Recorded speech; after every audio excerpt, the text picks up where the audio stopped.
Hey everybody, I accidentally pressed the hit live button and we started a little early, but that's okay.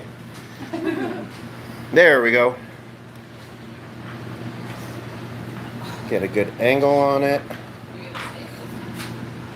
So it looks like we got two people here. If you need the charger, it is up there. You want to open it? I could read stuff from right here. We'll wait a few minutes, see if people jump on. We got 3 people. So here we got Thomas from Questing Beast Rescue. We got my wife on the right. You see her arm. She is my wife.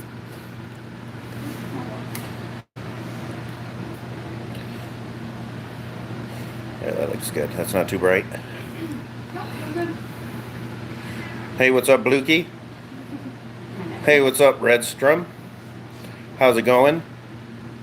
I just saw the lathe stuff you sent me. Awesome. Cadbury. Hiya. Hiya. Hiya. How do you pronounce that when people? Hiya. Hiya.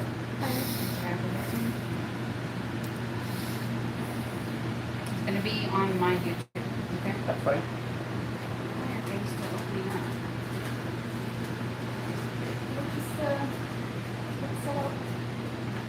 Get it set up. Gonna open it here. That way I can read the comments Yeah. on the computer. Please wait a few minutes to get a few people What's the on. old cat's name again? Charlie? Charlie. Meowing. Yeah. No.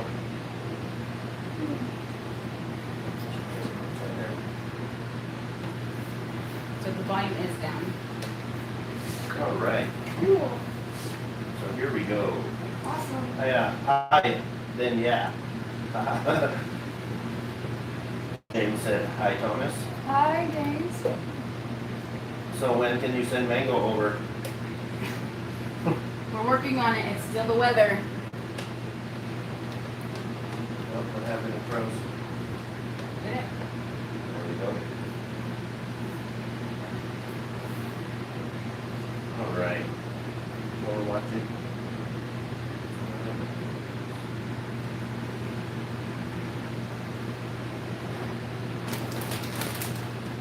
There, that's better. All right, yeah, we'll send Mango over whenever the weather gets better. Yep. Can control weather. Will be soon. So now's a kind of rough time to be shipping things because it's like really hot during the day, Yeah. but cold at night. Yeah. So you can't really put a heat pack in and stuff because it'll get too hot. Yeah. So then, you just kind of have to wait. Weather has been great where I live. Thing about it is they're reptiles, so they can't, their body can't thermoregulate with the cold weather. They won't survive. Spanish Meatball 1. Hello, how's it going? Rich here. Hi, Rich. Rich. I don't see Rich. Rich here. Oh. Oh, right. So, Yeah. tell us about your business, Herp. So I guess I'm in official capacity. I've been rescued about 2.5 years now. It kind of came out of necessity. I volunteered, then worked at a pet store. And if anybody has worked at a pet store, then you know that there's a lot of different animals. They come in, they go out, stuff happens, and like people bring their animals in, dump them on the store. You got to be really good, really quick about assessing the situation, setting them up, sometimes doing first aid. And I think the first time that I had to do something was someone brought in a corn snake, and its mouth was just like caked in substrate. And I was like, oh, I don't know how to deal with this. And it was kind of a night shift or whatever. The place was dead. And I looked it up quickly online. Just like, okay, give it a bath, put a Q-tip sensitive to it, trying to get clean out my mouth and stuff. So I was like, okay, I guess I'm doing this. So I gave it a bath, and then people started coming and like watching me. So not only did I have a first time experience with this, hands-on with taking care of a problem. It was big for me at the time. I had to pretend like I knew what I was doing, like with 100% confidence. So I was like, oh man, oh yeah, it's the bath, you know, like, and then you just do that. But so I gave it the bath and everything like that, and I held it for a little bit, got it really used to my hands around the mouth and the head area, so it stopped freaking out at me. And then I just slowly like cleaned out the mouth, and then good to go. Like, and that was like really rewarding for me. And I think that that kind of just like unlocked that, like just doing that kind of thing. So it kind of came out of just like on the fly, just something that I was really good at. And, yeah. That's pretty cool. So this corn snake, like this, it was somebody brought it in. Yeah, someone just brought it in. It was like they haven't quite often at the place, and they would just be like, "Hey, I can't take care of it anymore," type thing. I called your boss, and he said it was okay, and I was like, "Sure." So yeah, so usually that would happen, and they brought in animals that they would tell you were okay with one thing, and then it ended up not being okay with that thing, and you would get hurt, and things like that. So I mean, it was through no fault of anyone. It was just stuff happens when you have a lot of animals, like big collections that are very diverse. Oh yeah, it's very complicated. Yeah.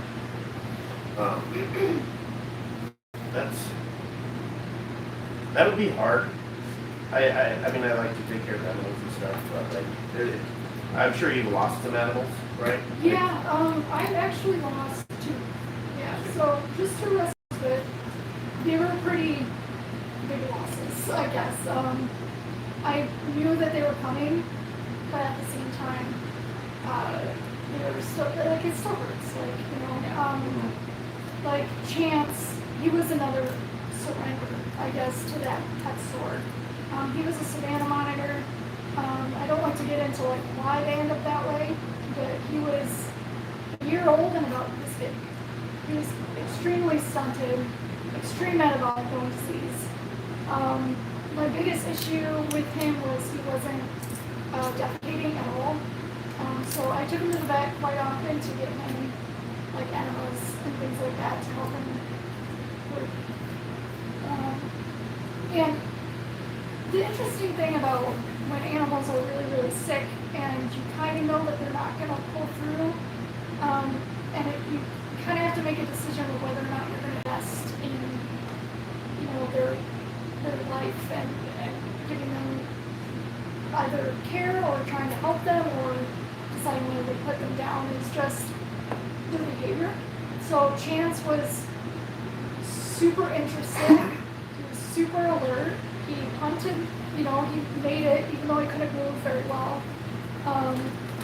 He was really interested, really sweet, very, very into things, very exploring, and I'm like, okay, well then, there's something here to preserve. And then when that started going away, that's when you kind of know that something's not going to end up going away. So it's like, however bad the injury is, it really depends on like, hey, is the animal still like trying to perform normal behaviors? And then the second animal I lost was a baby gopher snake, and it kind of fell in the line of he wasn't giving me any behavior. Like, he would just lay out in the open. I was assist feeding him, and he would eat, but he showed no interest in food. It was like no one was home, type thing. And I was going to, make the decision to euthanize, but he ended up passing away before I could, go through with that. So I'm kind of happy that I have to, take it to the vet or, do something else. But yeah, it's like you kind of know when they're just not Right. not there, they just kind of, This gopher snake, was it a wild caught or? I don't know. I don't know if it was a failure to thrive. It wasn't a hatchling. It wasn't a juvenile yet. It was kind of in between. I think it had meals, but it just stopped. Right. So I think it just, yeah, it was one step forward, two steps back. Also, the interesting thing about that case that I really learned was I had never encountered a snake that didn't shed, or at least try to shed. So he went into blue and then never tried. And then it was like a week and a half later, and I'm like, you should have been trying or doing something. So I gave him a bath, and then I had to pretty much pull the shed off, start it, and it was completely wet up until like the tail part, where the scales were starting to peel off with the shed, because the shed had been on too long. And I was like, oof, like that's like, okay, we got you shedding. So then I started applying first aid and everything like that. But I think at that point the scale rot was just, it started spreading, and then I was like, you're not gonna make it. But like you try what you can. Yeah, you gotta try. I mean, so it's not worth trying. What did you say? Thomas, you do good work and awesome care. Oh, Definitely. Thank you. I mean, that's why I want you on the show. I mean, there's this where you see it all the time where people are like, oh, I'm a rescue.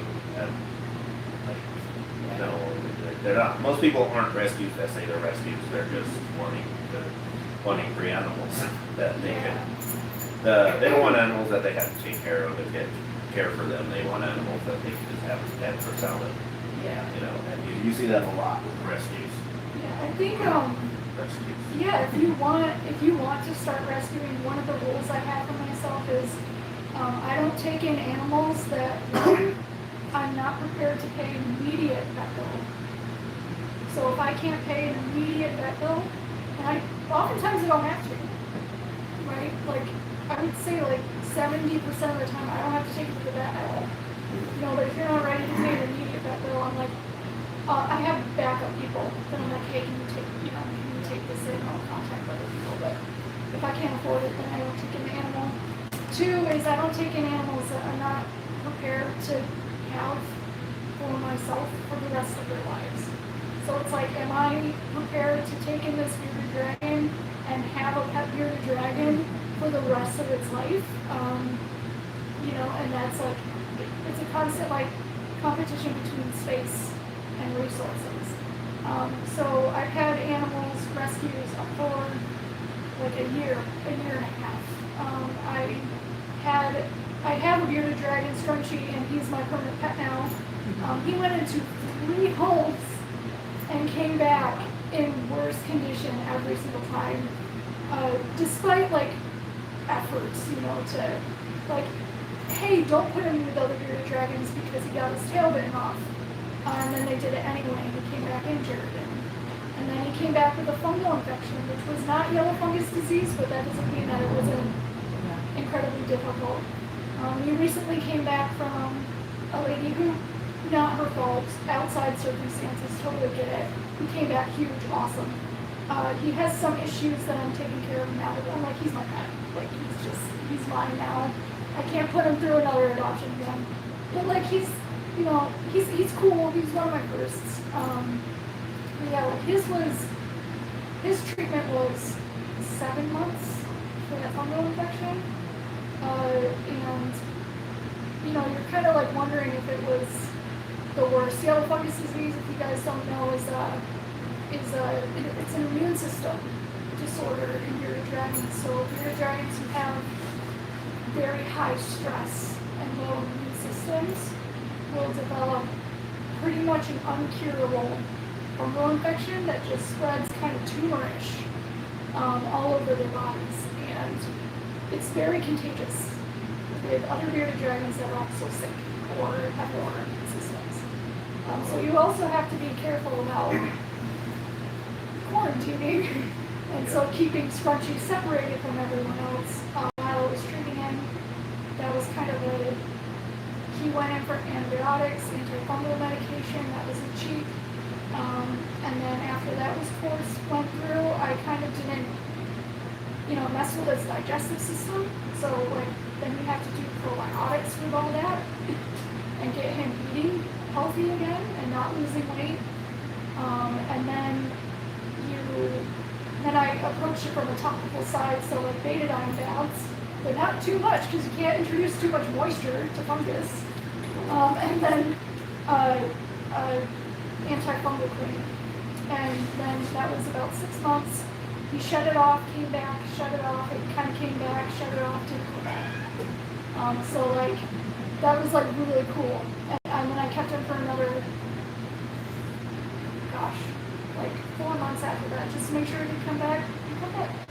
So it's just kind of like has to do with their immune system. A lot of those things is giving them the means to fight it themselves, but also. It's amazing how much stress,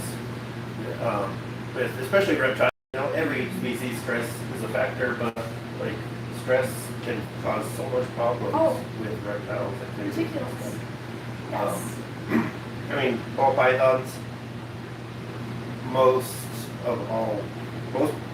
I would say 90% of problems people have with them are linked to stress. Eating is stress.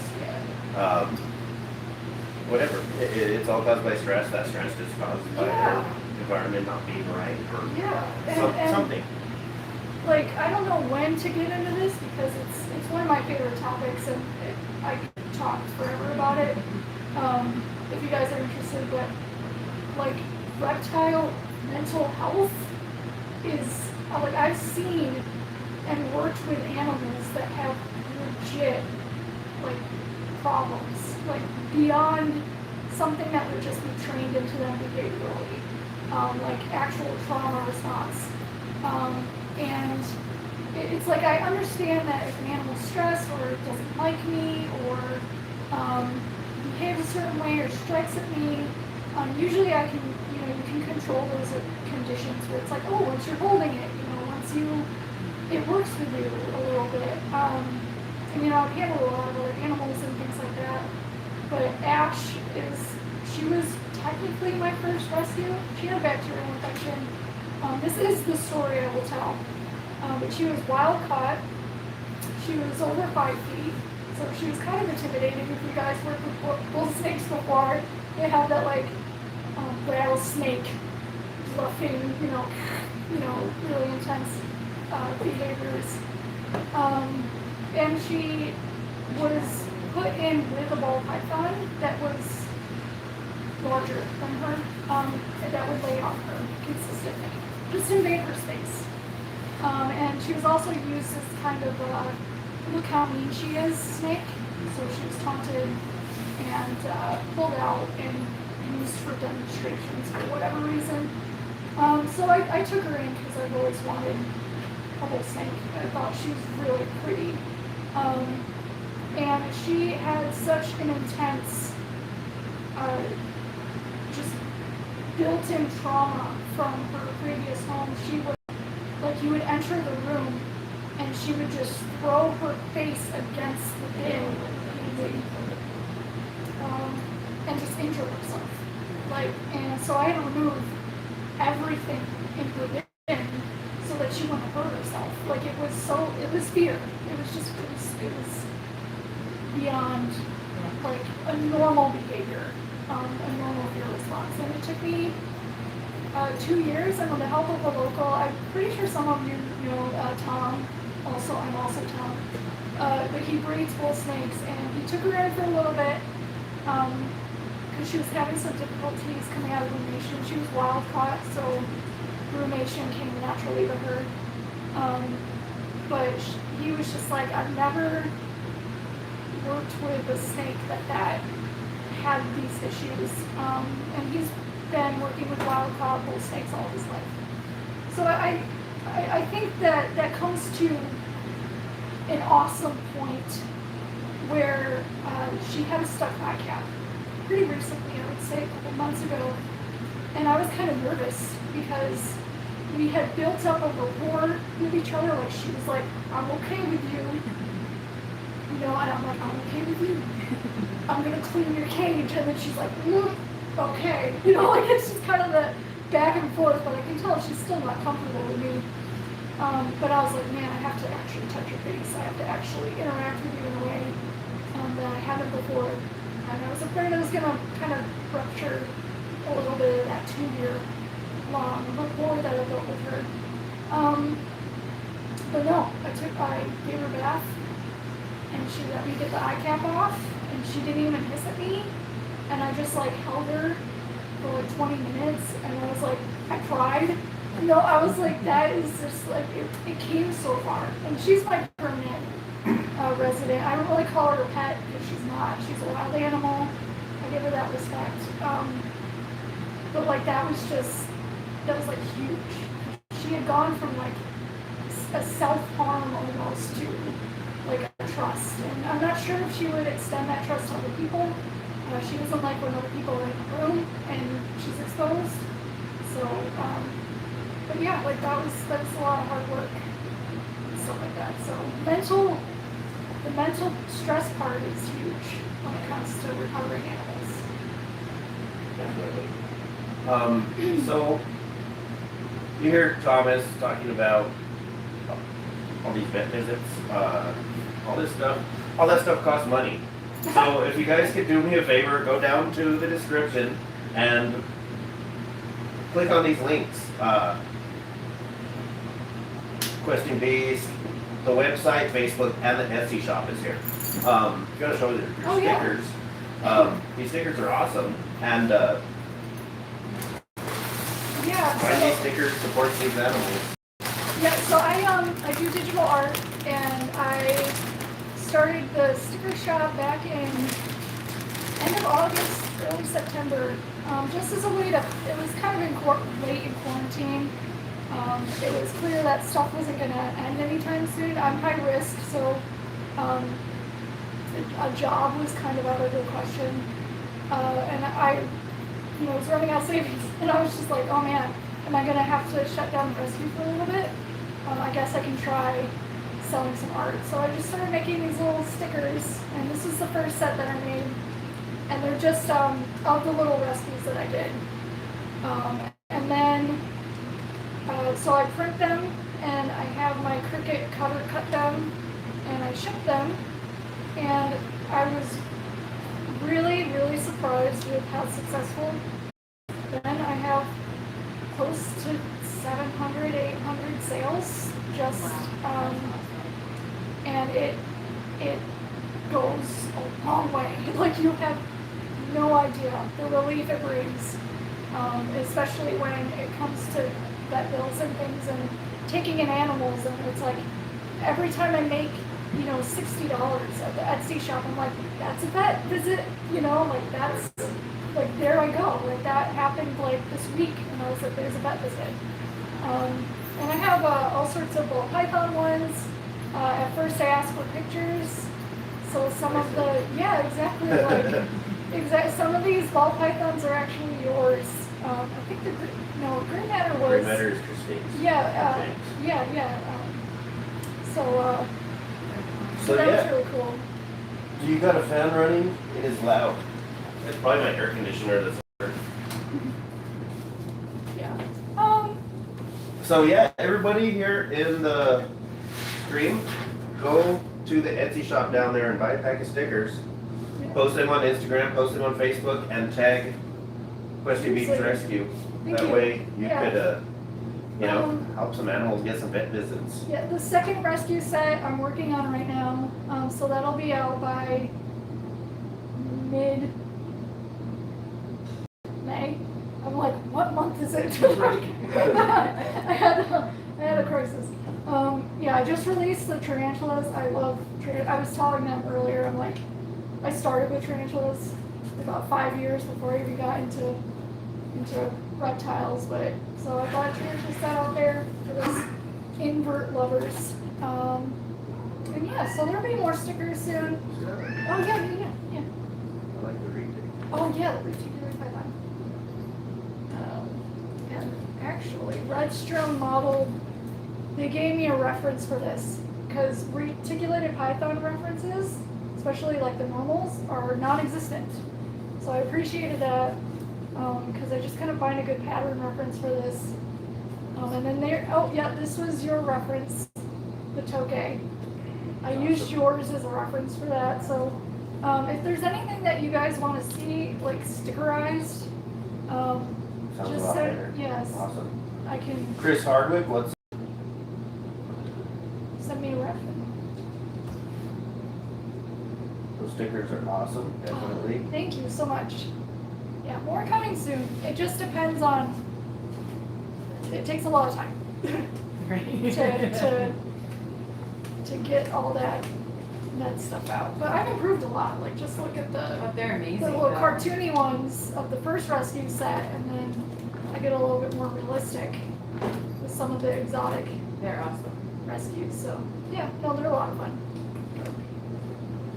So here is a hook.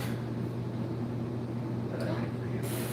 Oh my You goodness! need Oh yeah, so To handle they some got me my first merch. angry. This coffee cup.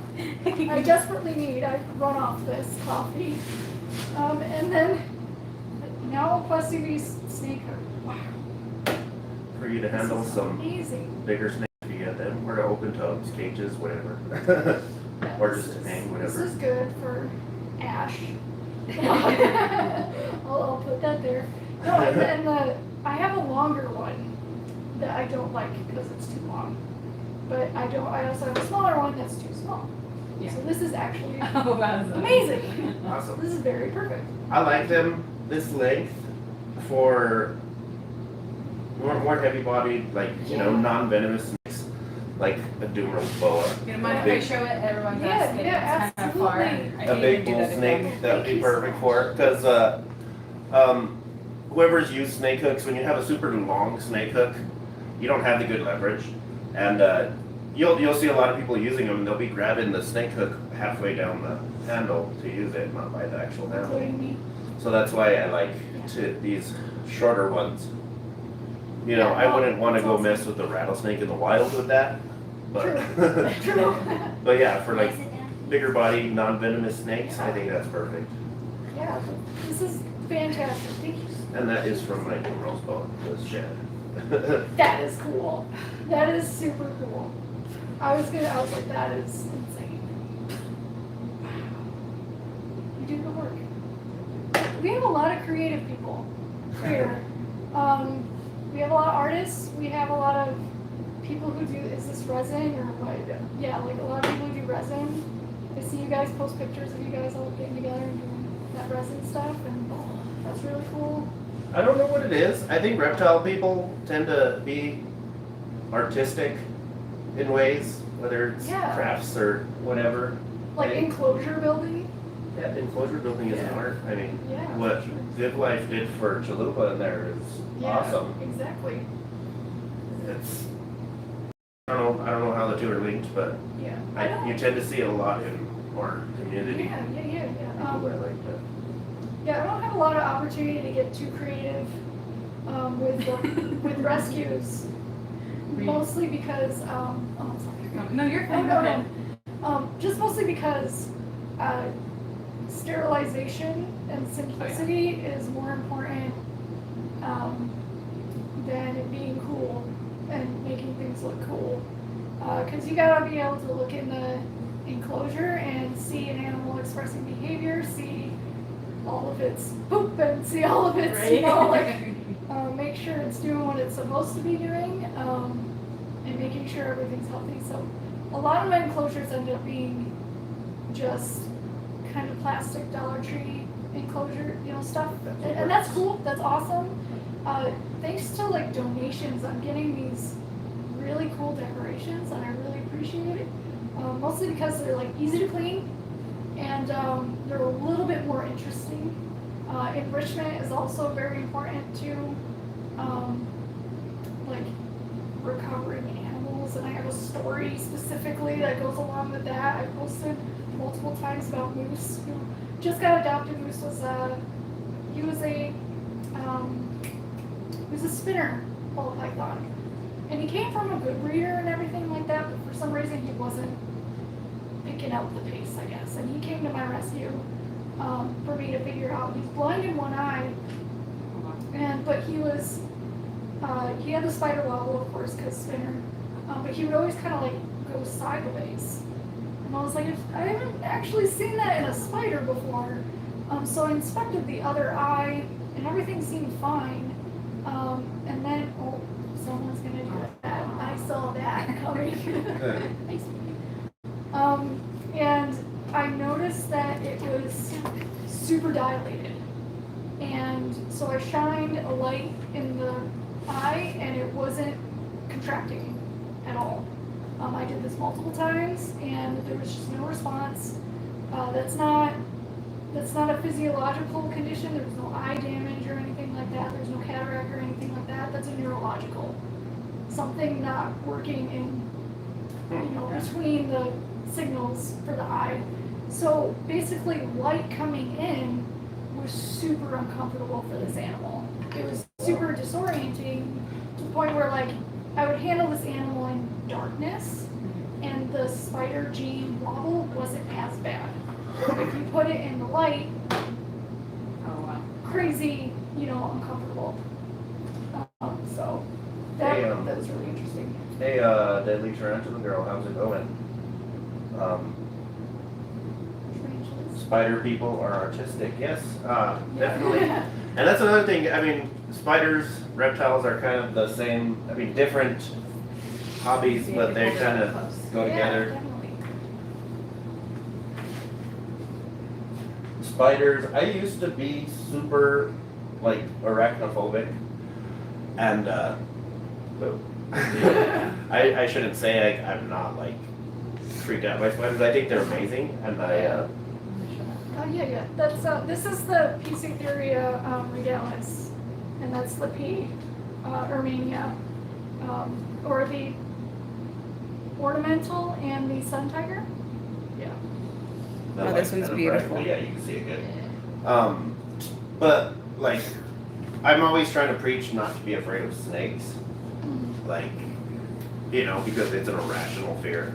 Right. There's no reason to be afraid of snakes. You should be able to you respect snakes, especially venomous snakes and stuff like that. But it's irrational fear to be afraid of them, and it's the same thing for spiders. There's no reason to be afraid of these tarantulas. Yeah. No one has ever died from a tarantula bite.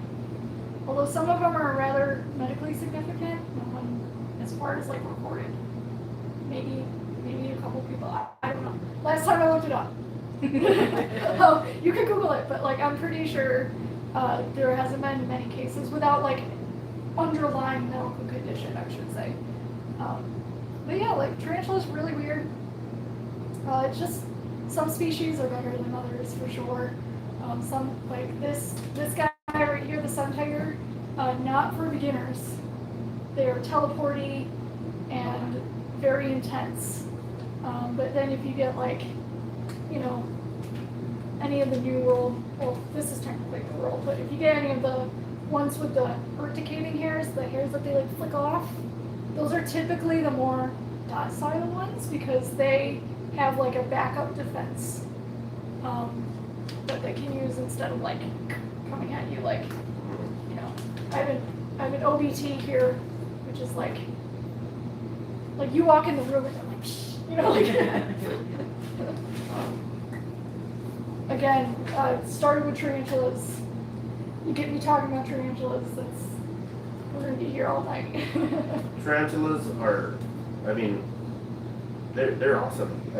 Like I said, I used to like fear, not so much of tarantulas, but more just like black widows or whatever, in your house. But even those, like, I used to like think, like growing up, your parents teach you like, oh, you get hit by a black widow, you're gonna die and stuff like. That's not true. Yeah. Not always. That's good to hear. Yeah. Yes, I'm happy. I wish I could have gone to Arlington. I probably could have if I had planned more, but it seemed really awesome. Last time I went to Arlington was like 5 years ago, and it was cool, but seems like a lot more people are going to Arlington nowadays. The NARBC show. Oh, nice. Yeah, I've seen everybody's posts and stuff on Instagram. It's making me jealous. I wish I was there, but next year, maybe, or maybe not even next year. Maybe in the fall. We'll see. I need to get out to a lot more shows. Here, you know, we no longer have the Tri-State show, but we have the Herps show, which took over that, I believe. Yeah. In Arlington, Amarillo.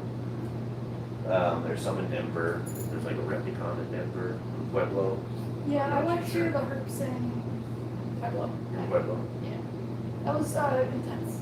A little overwhelming. Yeah. There was a lot of reticulated pythons there, which I was shocked. They outnumbered ball pythons. It's a little concerning when you think about it. Like, Yeah.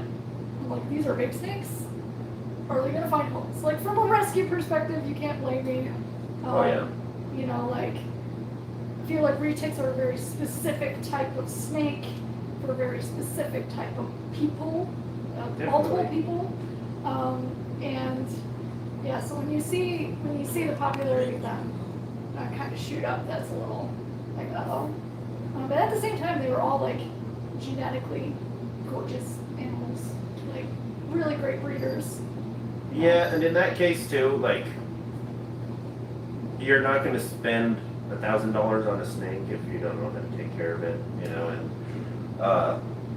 it is definitely concerning. A lot of animals are concerning. I mean, even sulcatas are concerning how Yeah. popular they are, and they're definitely not terrible for everyone. Especially out here in New Tortoise. Mexico, and I've worked with sulcatas a lot, with baby ones, big ones. Tortoises are different. Like, they're just different to work with. They're different for rescue too. I can't rescue water turtles, in case anyone's, so I don't have much experience. But tortoises I do, but like, they're just a different, they're just different. Yeah, as far as like repairing shells and things like that, and their behaviors and the behavior traps that they can fall into. And you get a big sulcata, and that can be actually a bit dangerous to you if it's not into you. You know, so probably take off a finger or something like that. But yeah, they're pretty interesting, but also pretty popular up here. So you get some interesting big ones. Yeah, definitely retics, sulcatas, even savanna monitors. I do not recommend savanna monitors to most people. They are not easy to take care of. Most of them don't thrive. Most of them are wild caught that people get. You know, it's hard to, you know, when you're going to pay $50, $60 for a wild caught instead of, I don't even know what captive ones cost, but I know they're expensive. There is no, I'm going to say that there is no captive bred savanna monitors, because I think the only person that has ever really successfully captively bred a savanna monitor was, Kevin. I know Kevin did. yeah. But Like, it's I don't know super if he rare, still and the does it. female dies or something. Like, keeping the female alive is just not something that happens. Same with gold tegus.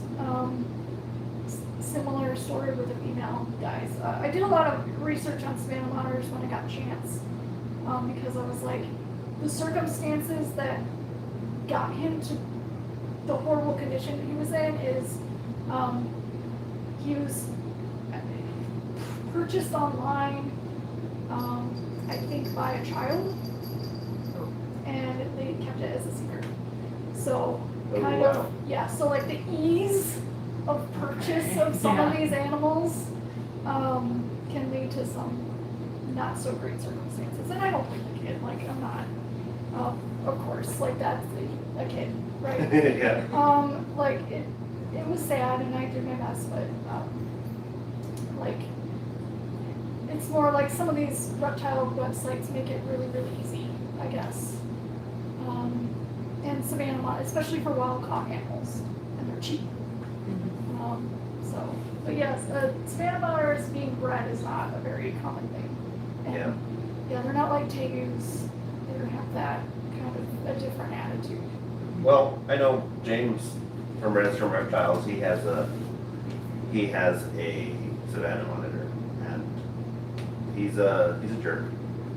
He's thriving though. They have a nice setup for him. Yeah. Nice big setup. They have him in a grow tent, which I think works great. Yeah, I agree. Very, He's, you know, like, I love animals that are like, I love toke geckos. I like animals that are mean and stuff sometimes. yeah. And I know James loves his Savannah. He really likes that lizard. He got it from a friend that, you know, just couldn't take care of it because I don't know, I don't think he had, I don't even know why he had to take care of it, even at the space or whatever. There's a certain kind of difference and intelligence, I would say, and inquisitiveness that comes with a primary like carnivorous monitor.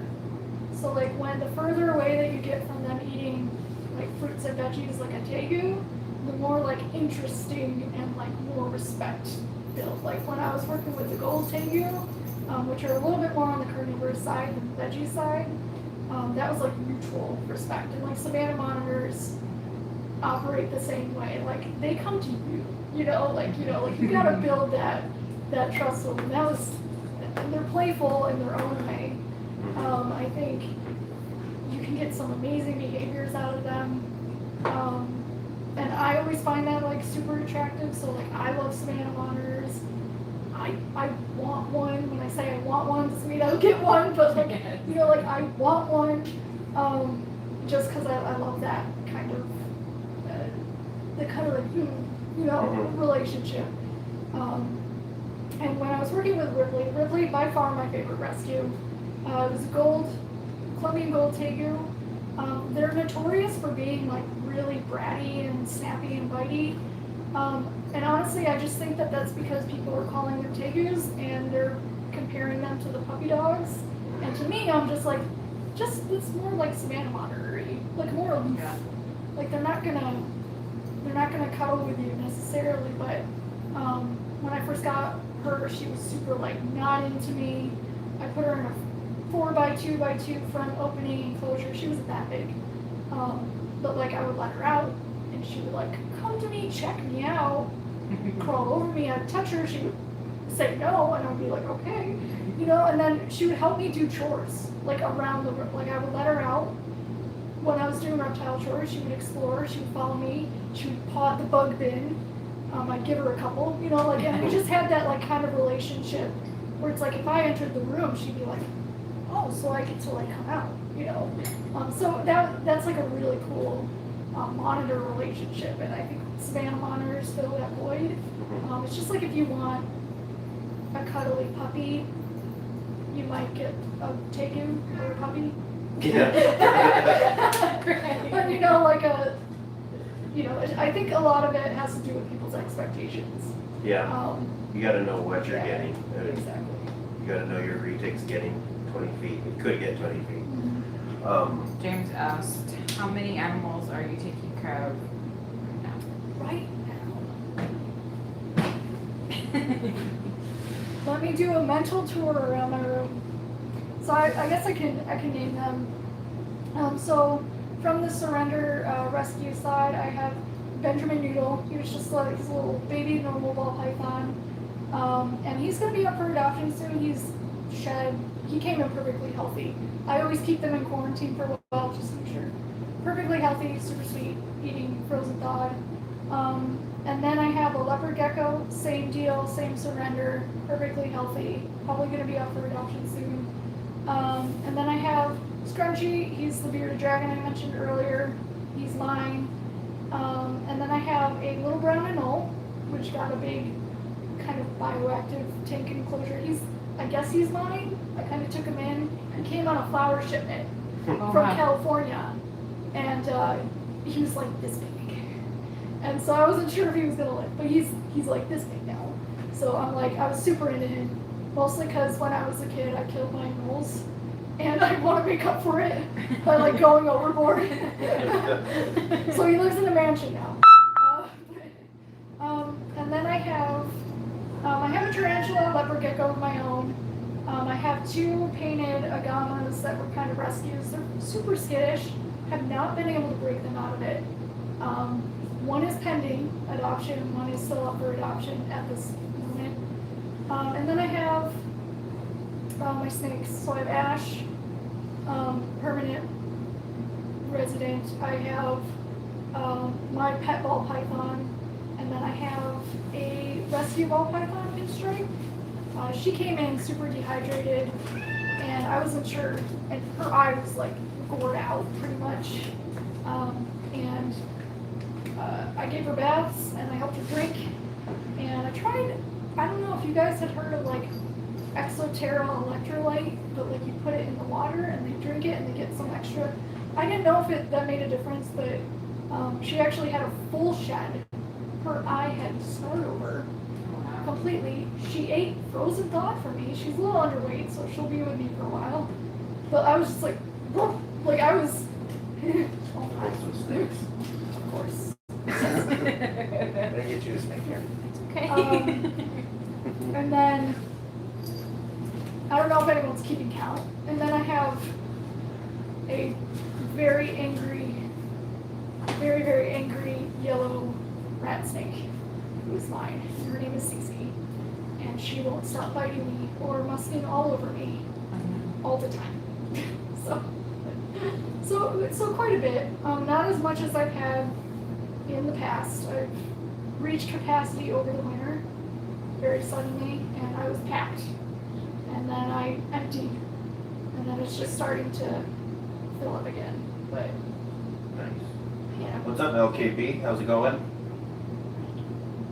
I imagine that's hard. I mean, you know, because I have a setup, I have a few different animals, but, you know, my setup is basically from one species, ball pythons. And, you know, you can, like, have racks, you know, in your Yeah. situation. I'm sure you can use racks too in certain situations, but, Python Antics, Rich from Python Antics built and donated a big rack to me. And I was like, I did his logo for him as kind of a trade and everything like that. I don't think it was an even trade. I definitely got the better deal out of that one. that is a nice logo though. It's a lot better than his old one. I definitely need his new sticker. Yeah, thank you. A lot of it has to do with people donate stuff, and I really appreciate it. Like, I will go out and I will buy things, anything that the animal needs. But when people donate supplies, that's probably my favorite type of donation. Just because I keep it and then I'll use it. I've used every single scrap of anything that people have donated. Tanks, lamps, everything. Like, it's all been used. She's really pretty. And then also if someone needs something, like a thing about when people come to me and they want to surrender their pets or their animals, and a lot of the times, sometimes they're, you know, perfectly healthy animals. I'm not here to take people's pets away from them. If they're in a bad way or something like that, I like to be able to, like, hey, what can I do to help you keep your animal?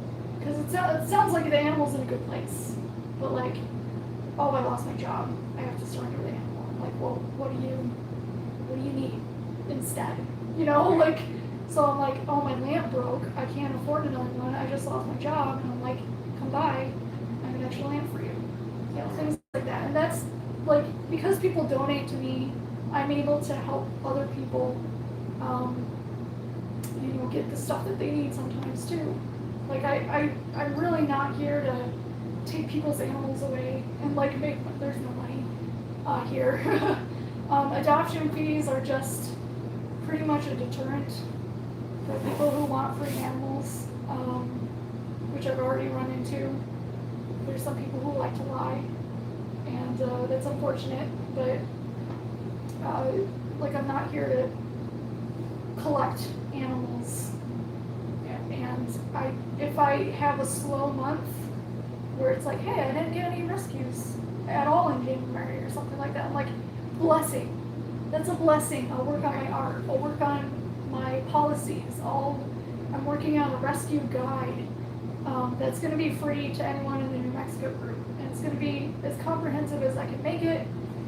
It's going to go over anything from technical to like vet to emotional, like, and how to handle your stress and how to handle people and systems that you can put in place to protect yourself and things like that. So like I'll try to write about as much as I can.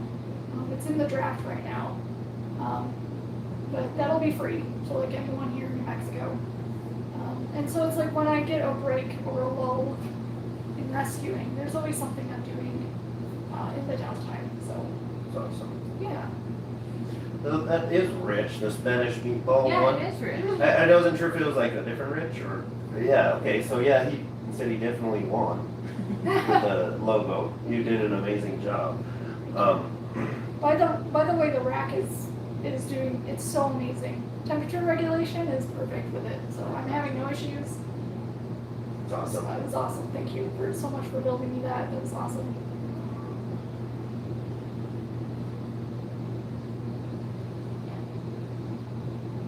Well, hi, Rich, buddy. Let you in.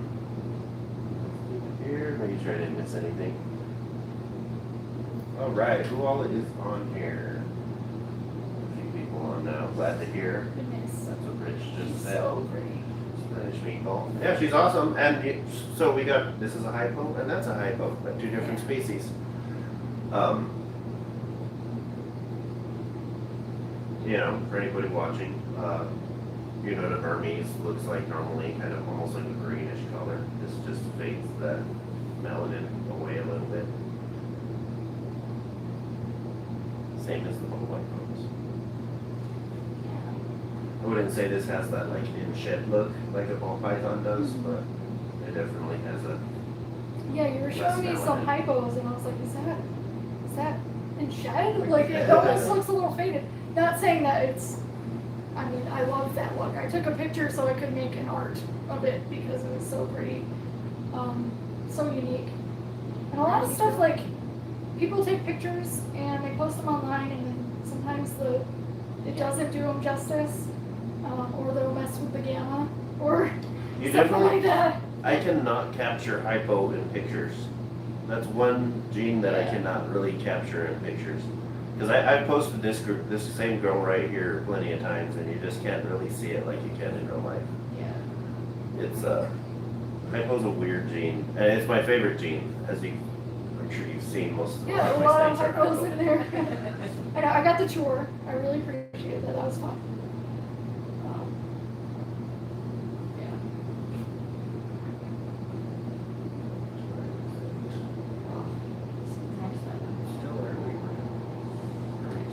She's so cool. I do love working with bigger snakes. I just know that I'm not capable of it by myself.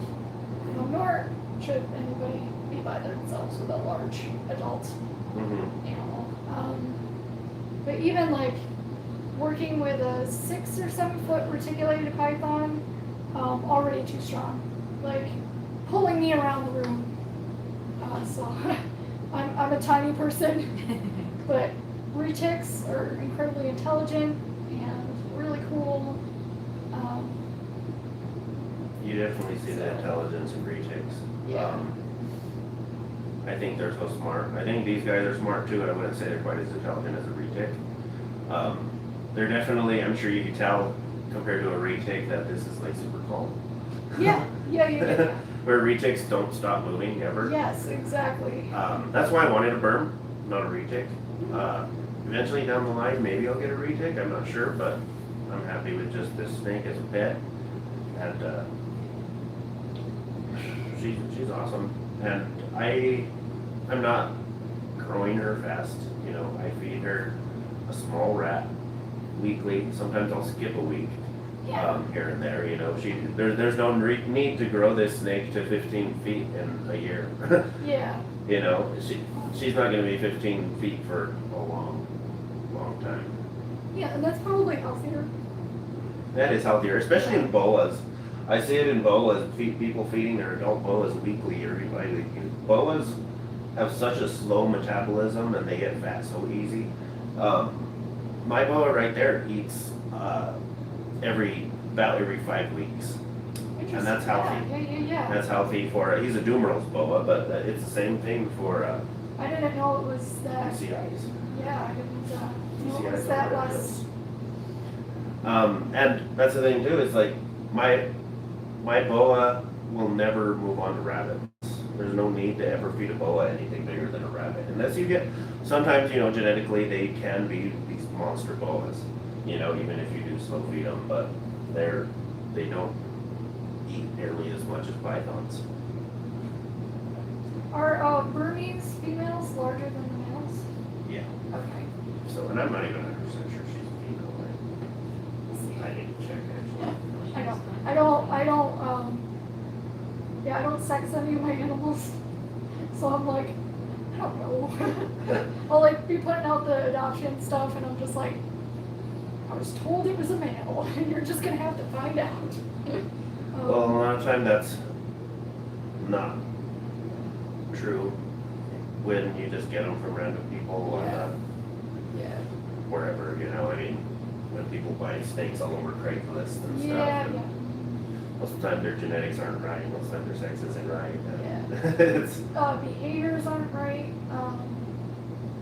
And that's another thing, just when you're taking in a rescue and when they say like, oh, they eat fine, and they'll tell you about the animal, be like, oh, okay. Keep that in mind, but don't believe it, kind of thing. You have to make your own observation. well, even just snakes that I sell, like people ask, how's its temperament? How does it eat? And all that could change when you put it in a new enclosure. Totally. Yeah, I had the two Agamas. They were kept together their entire lives, no problems. Besides their rescue, body issues or whatever. No problems with each other, I should say. And as soon as I put them in an enclosure together, female was super resource guarding, super dominant. The male didn't stand a chance, and I was like, oof, and separating them kind of gave them a little bit of like a weird adjustment or depression or I don't know, I don't know social lizards or anything like that. I don't know what to call it, so I'm just calling it. So they had behavioral problems, so getting them to interact and eat again was tough after I had to separate them. But I'm like, I can't tell who's thriving here when you guys are in together. So it was kind of the calls that you have to make sometimes are in the best interest, but you might have to take a little step back in their well-being, so to speak, to get to the place that they need to be. And those are just always really stressful decisions. You never want to be the reason why something goes wrong as a rescuer, but that's just going to happen sometimes. I've made some decisions where I'm like, oof, I waited too long, or I didn't realize this was happening, or I didn't I didn't know this about this animal and its UVDs, or oh, it should have had a T5 instead of a T10. It's like when you're working off donated stuff, sometimes you don't even do the extra work, and then you read about it and you're like, I've been doing it wrong the whole time. Case in point, Chameleon. That was huge stretch for me as far as research. Super different, super duper challenging. Not only was she a female, she was laying huge clutches early, but she also had metabolic bone disease and all sorts of other different requirements, and she wasn't shedding, and I had to take her to the emergency vet, and it was just very stressful. Every hour I would check on her just to make sure She ended up getting adopted, although not in an advertised capacity, just because female chameleons don't live long as it is, maybe 3 to 4 years if you're taking care of them properly, because they lay eggs like chickens and it catches up to them and they die.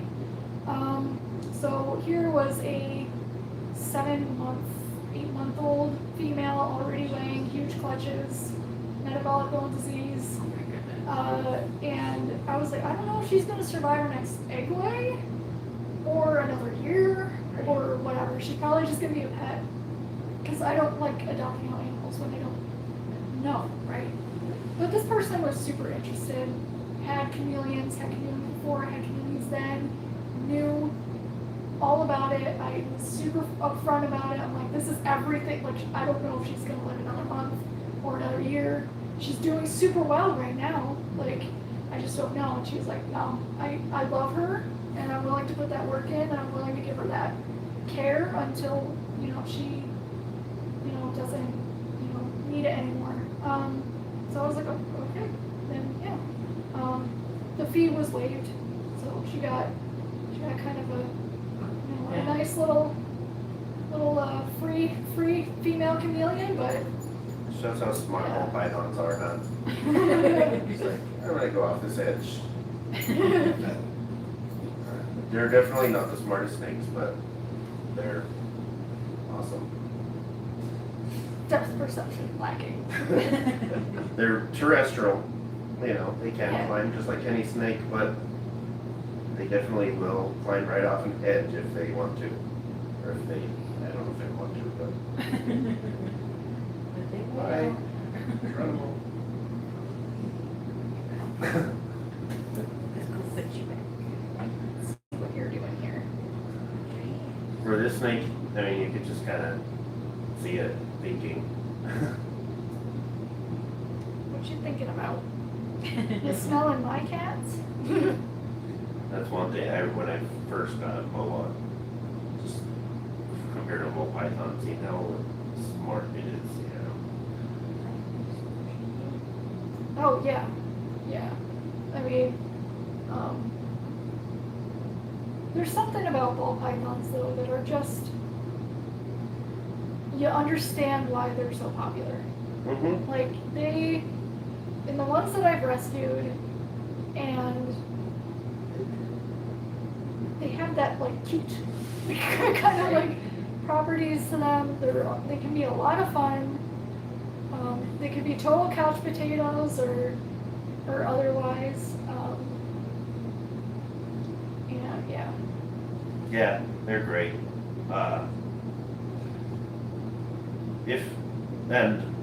That people always ask for a beginner snake, and I honestly never tell people ball pythons. Because, they can be if you do all the research and everything, but, any snake can be a beginner snake if you do all the research and go into it and look into it. I think handling is the only reason why they're beginner. Because they just Yeah, handle really handling well. wise, they handle well, but I always tell people Yeah. corn snake. Yes. They're very forgiving. If you mess up, it's not going to be super detrimental to the snake, Yeah. Their heat requirements, they don't require humidity. They're very simple. They eat, not like ball pythons. If something's wrong, any little thing is wrong, they're not going to eat. Yeah. Where corn snake is always my snake that I tell people is your beginner snake. Yeah, for sure. Commented. How do you properly set up a rescue? Okay. I'm sure that depends on the rescue. But Yeah, I kind of did it on the fly. So as far as proper, you're gonna want to start slow. So like I said, follow the rule of assume the animal that you're taking in, you can pay for an immediate vet visit. I think that people have this weird relationship with vets where they're like, it's gonna be expensive and they're not gonna know what they're talking about, which at least at Southwest Animal Hospital that I go to, I'm taking it with you. Okay. They definitely know what they're doing. And I learned it was almost like a free class. So like every time that I took an animal there, even if there wasn't something like emergency wrong with it, I learned something. And so it was like I was investing in information almost, and you built that rapport with the vet. And I think that's probably the most important first step for people is spend money to get that relationship with the vet going, and to learn and to get that information, whatever you think that you need to get. And then probably you're going to want to invest in super rudimentary quarantine spaces. So when I quarantine animals, they're either in a rack that's far away from everything else, or sometimes in my bedroom, just depending, like just away from everything else. And you're gonna just want very super simple cleaning stuff and anything that you need, like simple, I would say. Like don't go out and buy everything that you would need for every possible reptile that you could ever think of. I don't think that that's necessary. Because quarantine and observation is probably going to be the most important part. You're going to want to know, I always be wary of nice animals when they come in. Because you actually, if I get a mean animal, I'm like, okay, you're gonna be fine. You know, like you have the energy to bite me. If you get a super calm animal that's not even head shy, that's kind of like, you know, like a little bit of an alarm. So you're gonna want to like spend a lot of time on observation, and I guess just that's the biggest key. And then once you make your observations, and this can be on a piece of paper, it can be in your head, it can be in any form that you want, just collect the data. And then once you get the data, or if you need the vet to help you get the data, x-rays, blood work and stuff like that, and once you have that data, then you can come up with like a treatment plan and try to make it as less stressful and as minimally as possible. So you're gonna wanna like figure out what's the most important problem. If you have an animal that's sick with behavioral issues are probably going to be on the end of that. On the very end of like you working with the animal, trying to get it to like you, versus treating any physical injury or an illness type thing. So you're going to want to prioritize treatment. And I guess, yeah, like expect to keep the rescue that you take in. Just treat it like it's a pet. Like it's gonna be yours for however long. If you do want to consider adopting out the animals, I actually have adoption guides and surrender guides. So I printed them out just for show and tell. But they're really quick PDFs, and they kind of explain just how I do what I do and some of the policies that I have in place, how to fill out applications. You can take a look at my application process. You can take a look at this guide. If you have any more questions about like behind the scenes of how I kind of determine and protect myself and the animals that I'm adopting out, it's very nuanced and very frustrating, and I don't think I have it down, but I can answer any questions. And as far as like taking in surrenders and stuff, and of course I'm gonna have a rescue guide about like all the technical stuff that you do, like quarantining, medication, etc., etc.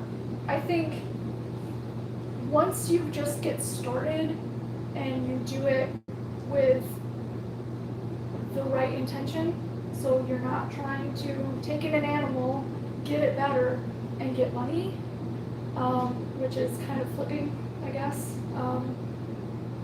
then people are just going to come to you. They're just going to come to you. You know, you're going to make friends. I made some amazing friends, and they're amazing resources. And I don't pretend to be an expert at anything, but I'm just like, hey, I don't know this morph of this snake. I don't know tegus very well. I have a tegu friend who taught me in and outs of tegus and everything like that. And ask questions and don't be afraid to build that, different relationships with different people. It's never an alone type of thing. Like, I've never been alone in this. People have been really amazing. And it's just something I love to do. It's just something I'm really passionate about. So if you want to start rescuing, that's always awesome. I think that's the most important thing, is you have to have a passion for it. If you don't have a passion for it, you're not going to succeed Yeah. in anything you do, really. Yeah, and don't be so hard on yourself. I think that, like, I can be incredibly hard on myself sometimes, where, it's when you go into a reptile room with a lot of different animals, and maybe I don't know what's immediately wrong at first, or I make a mistake or something like that, it can be really demoralizing. If you adopt out an animal and then you see it on Craigslist a month later, that's incredibly demoralizing. But at the same time, there's, like, I guess, a thick skin that you have to build up, and, like, a forgiveness of yourself and, like, what you're doing, and you're doing the best you can, and you would never intentionally hurt an animal or anything like that, or put it in a weird home or anything like that. Then you gotta be able to take that in and just kind of learn from it, or figure out what you could change or do better in the future. I think that that's something that's incredibly difficult, like getting scrunchy back. When I learned I was getting scrunchy back for the third time, after years of rehabbing him from a tiny baby to an adult, I was like, whoa, like that's a hit, But then I started looking at the bright side. I'm like, you know what, scrunchy back. Like, I love this guy. I didn't want to talk about him in the first place. So, like, now he's my friend. He does chores with me. So, like, he walks around the room. Like that bearded dragon. Everybody knows that bearded dragon, like, waddle going on, like, you stop, look around, waddle. Like, I love walking in that room and seeing him again. So, like, it's just, you gotta find the bright side in a lot of things. Chance, like, I got to be there when I noticed he was struggling and passing away, and that was hard.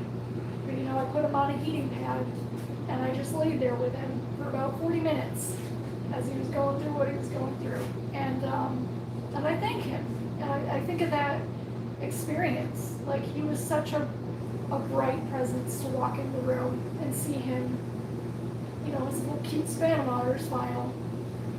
And, like, it gets hard. It does get hard. And sometimes I don't talk about that.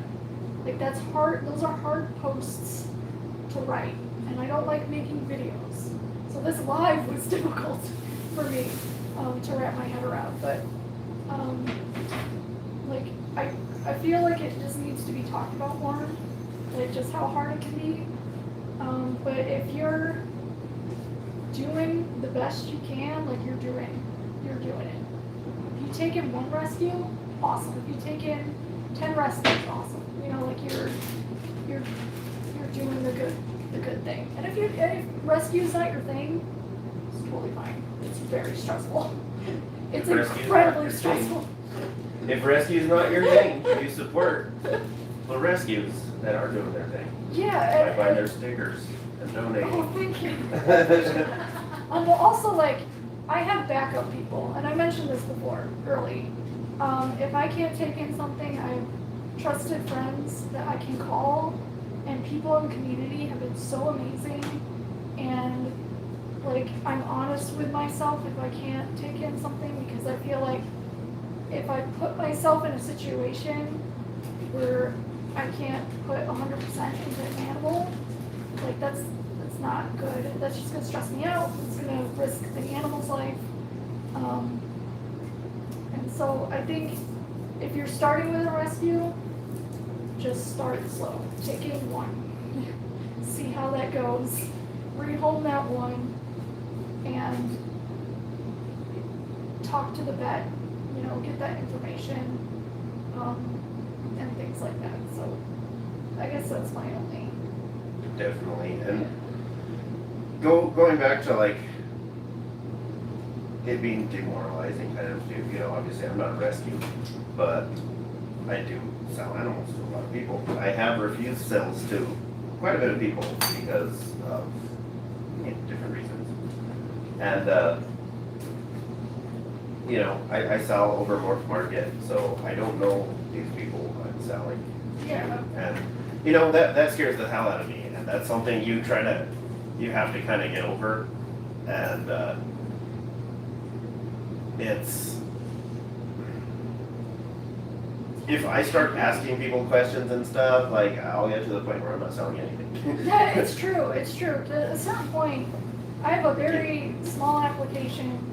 I like talking to people.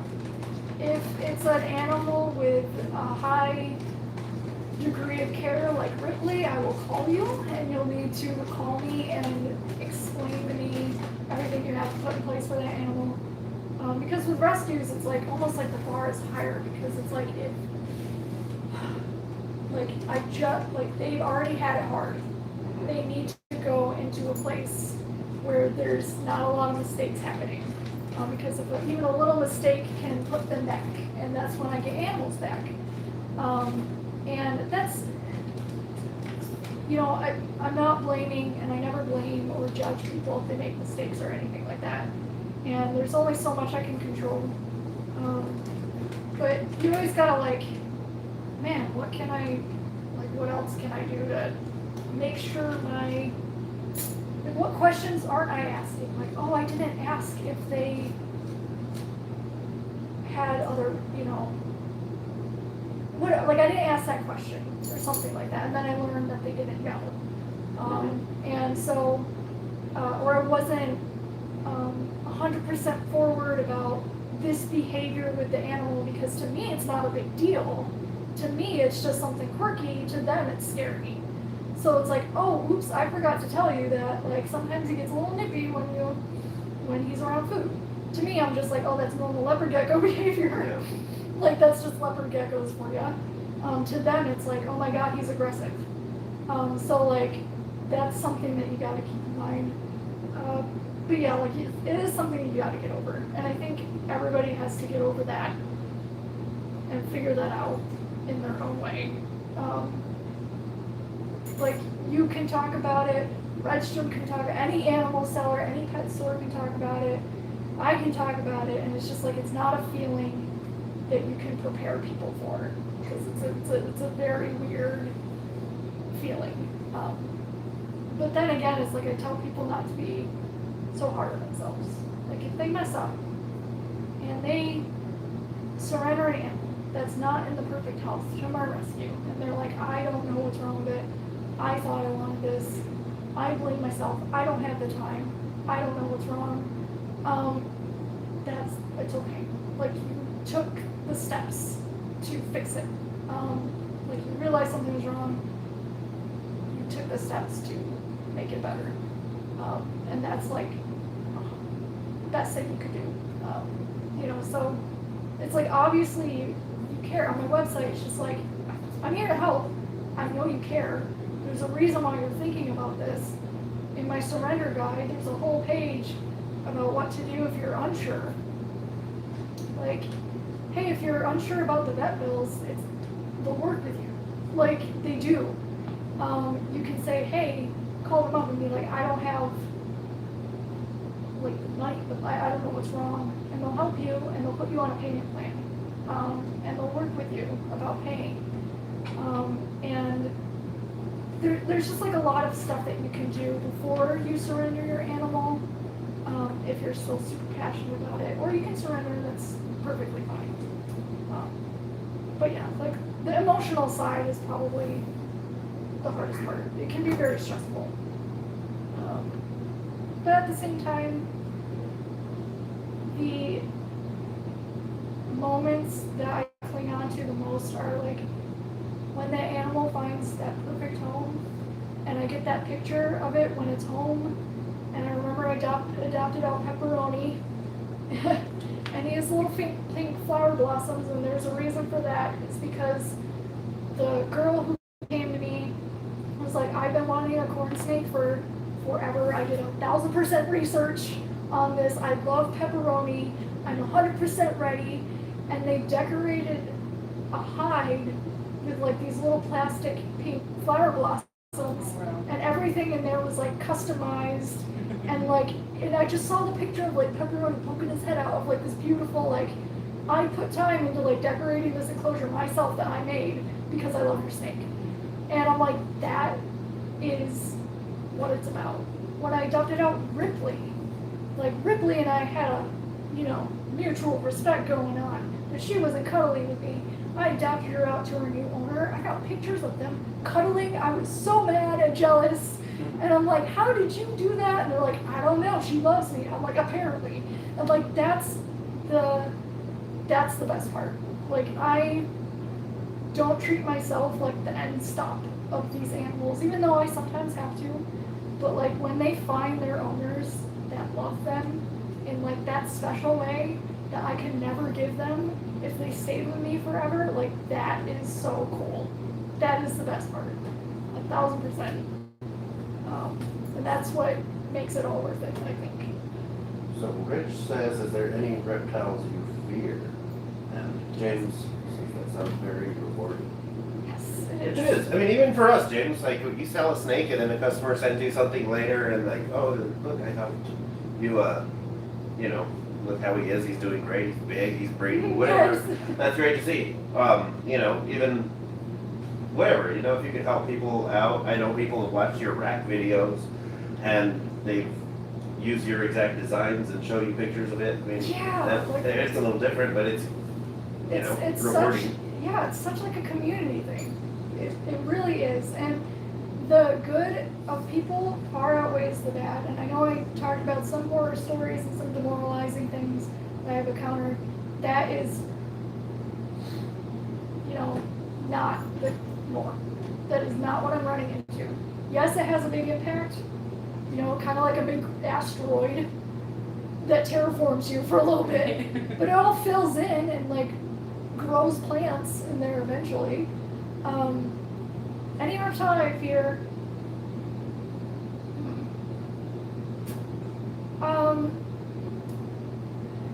like phobia fear or like oof. I openly admit I cannot handle like large snakes, like retics. I love them. I do have a very healthy fear of them because they could choke me out. I'm tiny. I cannot handle them. I've handled probably my most like severe snake bite story was, and I already told this, so I'm gonna tell it again now. I broke my rule, and I was working at the pet store, and there was retics there, and my own rule was like, these guys are insane. Do not feed them without another person in the store. And so I fed them with my boss there, and he left, and it was night shift. I had a leftover rat, and I was like, everybody had eaten. Who's gonna eat this leftover rat? Maybe I'll just give it to the small retic because he has an appetite. And it was just that kind of casual approach that led to him overshooting the rat, grabbing my hand, wrapping me, wrapping my other arm, and I was almost not strong enough to free myself enough to unfortunately spray alcohol in its mouth. I felt so bad, but like he was like, no, he was like, and I'm like, I'm sorry. I'm like, I know you thought I was food, and that sucks, and I'm not. And there was just, it hurt, and there was a lot of blood. Nothing. There was like bruising and like tiny little pinpricks after. I felt like such a baby. It felt like a horror show during the time, and then afterwards, I'm like, this is it. I don't even get any scars for this. Like you can at least give me some scars. I don't know.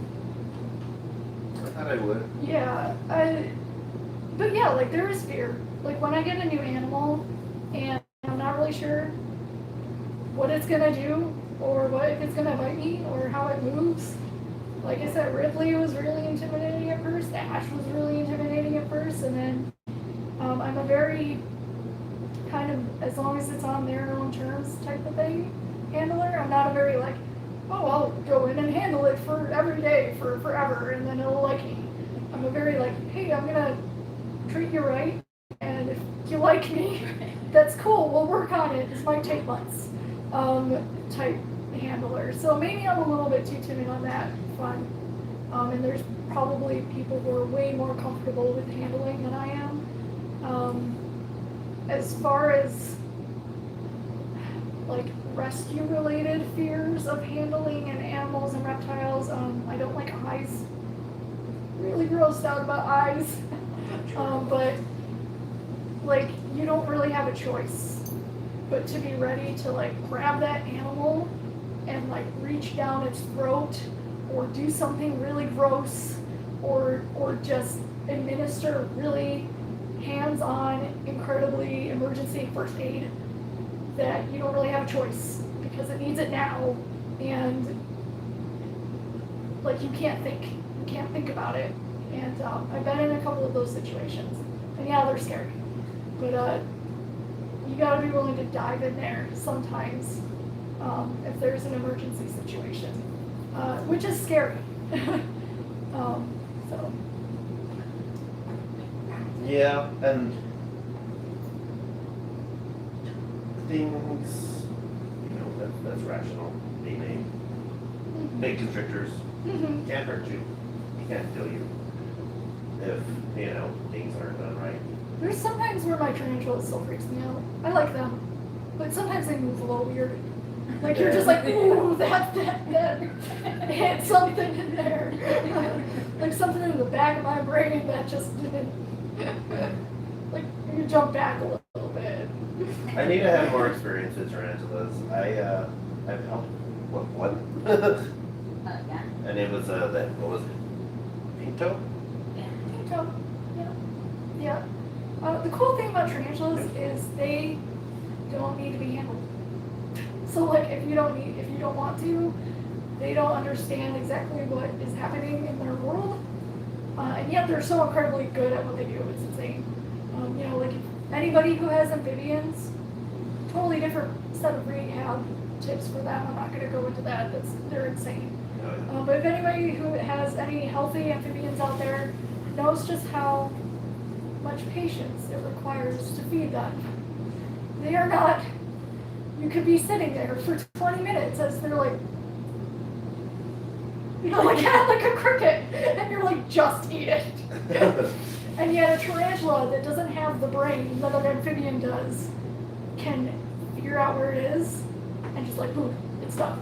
It's done deal. It's like lightning fast. Like nothing was ever in its way. So it's like, it's incredible the difference. It's the instincts. Yeah, exactly. Or actually thinking about it. I guess so. Amphibians, overthinkers. Chronic overthinkers. Amphibians are, I like amphibians, don't get me wrong. They're tough in, you have to have the right water. Depending on the type of an amphibian, there is some simpler stuff like Complications of fish and complications of reptiles and complications of bioactive terrariums. I would not even try to do fish. Fish, no. I like to handle everything I have, and it's, you can't really play with fish. So, and all the work that goes into, keeping it in the water correct and all that stuff. Yeah.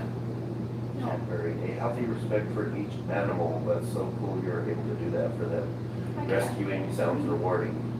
It sounds rewarding, but it sounds like a lot of work as well. Yes. To the point where I've actually had to make some tough decisions of like, I've had my pets, my own animals of enjoyment that I've had to like rehome and downsize myself because I'm like, if I'm taking in rescues and they're taking up all the oxygen in the room and I don't have time for my own pets, and it's like, sure, they're fine, and they're taken care of course, but like if I'm not getting enjoyment out of my pets because I don't have time for them, I don't have space for them, they're taking up space which a rescue needs. Like at first it was to the point where I was animal shuffling. So it was like, I get a new animal and I was just like, that day is better for that. Like, I would have to like shuffle my pet to some kind of smaller, suboptimal or not its original enclosure to make room for the rescue because the rescue was bigger. And I didn't like doing that. I didn't like doing that because I thought that was really unfair. And I have limited space and resources, and the pet shuffling, I've gotten better at like figuring out what I can take when I reach capacity. I've gotten better at, I just have more resources and like tanks and space. But there is a limit to the space that I'm using, and there's a limit to the resources I have. So, yeah, so there's sacrifices that you have to make sometimes. And I'm sure like with breeding too, it's like, hey, I love this baby I bred. But what am I gonna do with it? Am I gonna breed it? Is it gonna be a pet? Or do I have to resell it? And it's like, hey, I really like this baby, but I'm like, do I have to let it go? You know, like, do I have to sell it? And I'm sure it's similar to that. My first snake actually I still have. He's a normal that I got from I saw the normal. yeah, from what was it? It was Petco.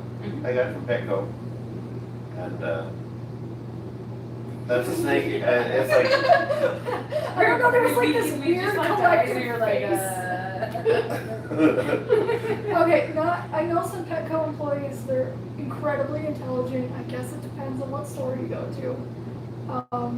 Sometimes not so much. So yeah, when it comes to that kind of thing. no matter what though, even if I were to go work at a Petco, I would still have to follow their corporate policies, which aren't right.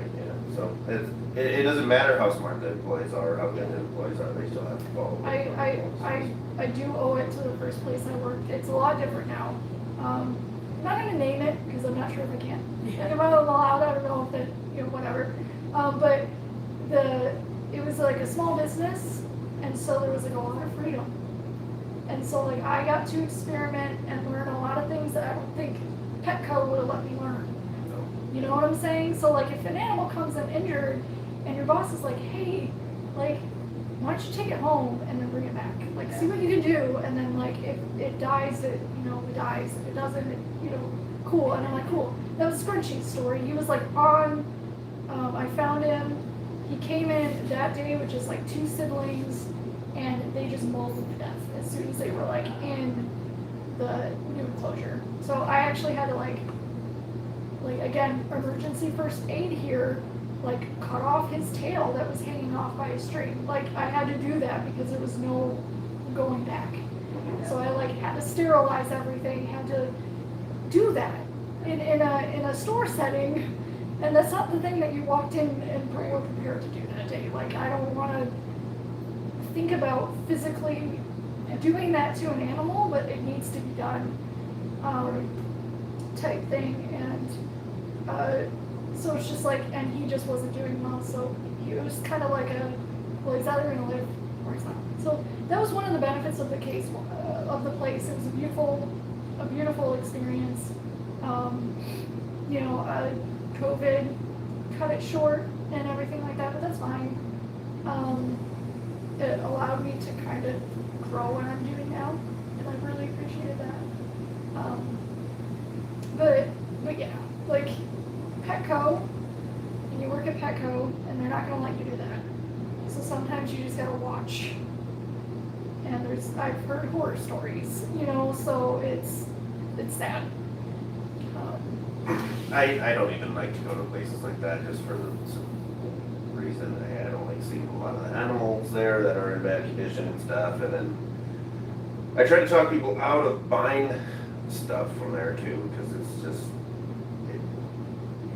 they say this is my argument is they say they're rescuing this animal, which I don't really disagree with, but all you're doing is creating more rescues from that place. That's a hard thing. I haven't done this, and it is sometimes extremely hard, but I can't really afford to pay for rescues. So if I see something on Craigslist and it's really hard, and it's in bad shape, and they're asking $100 for it, I cannot afford to pay that and provide everything it needs and, you know, rescue it and do, like, that's just, it's so hard to look away from a pet store. Or, and sometimes maybe I'll try to make a deal, but it doesn't work out. Like, I've never had it work out. That's always just really, really hard. And, but there's gotta be like some sort of boundary that I have to set with myself of like reasonable with my own capacity and resources and stuff. But like maybe someday I'll get to the point where I can't do that. I don't know, you know, like I'm definitely going to a more nonprofit business model. The problem with that is nonprofits are a lot of work to learn about, and I've been, you know, looking into them on and off throughout this whole year. They're also expensive to set up.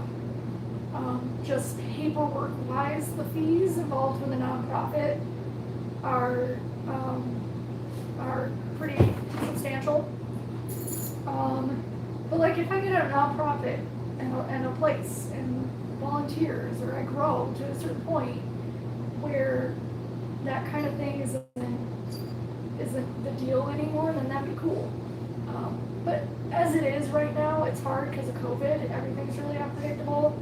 I'm kind of taking it 1 month at a time. So we're doing research, but nothing too in the future yet. I can't even see. I just wanted to check my battery. Yeah. That's awesome. I mean, what you're doing already is awesome. More than, I mean, for reptiles anyways, more than anybody really I know here in New Mexico. I may be wrong, but Yeah, I know a lot of people who do the rescuing, but they do it on the down low, I guess. Like the infrastructure is not something that they want to commit to, and it is a lot of work. Social media, the Etsy business, the policies, the guides, all the business stuff. Like you have to taxes, keeping track of everything is on top of taking care of animals that are incredibly high maintenance. Alone is very exhausting sometimes. So if there's a break in rescues, like I never ask for rescues, I never look for rescues, they come to me. I don't even look on Craigslist. I can't take it if I do. And people come to me and, you know, I get referred, or a lot of the rescues come secondhand, so it's like, oh, well, they gave it to their friend, who gave it to their friend, who gave it to me. So a lot of time you don't have the information at all. They come in completely blind. And that's how most of the rescues come in. But anytime I have a lull, I'm doing admin. Admin's not fun. Admin's not, like, the most awesome thing that you could be doing. So I get a message and they're like, we're interested in adopting, and I'm like, okay. Everything that I have to like talk to them about.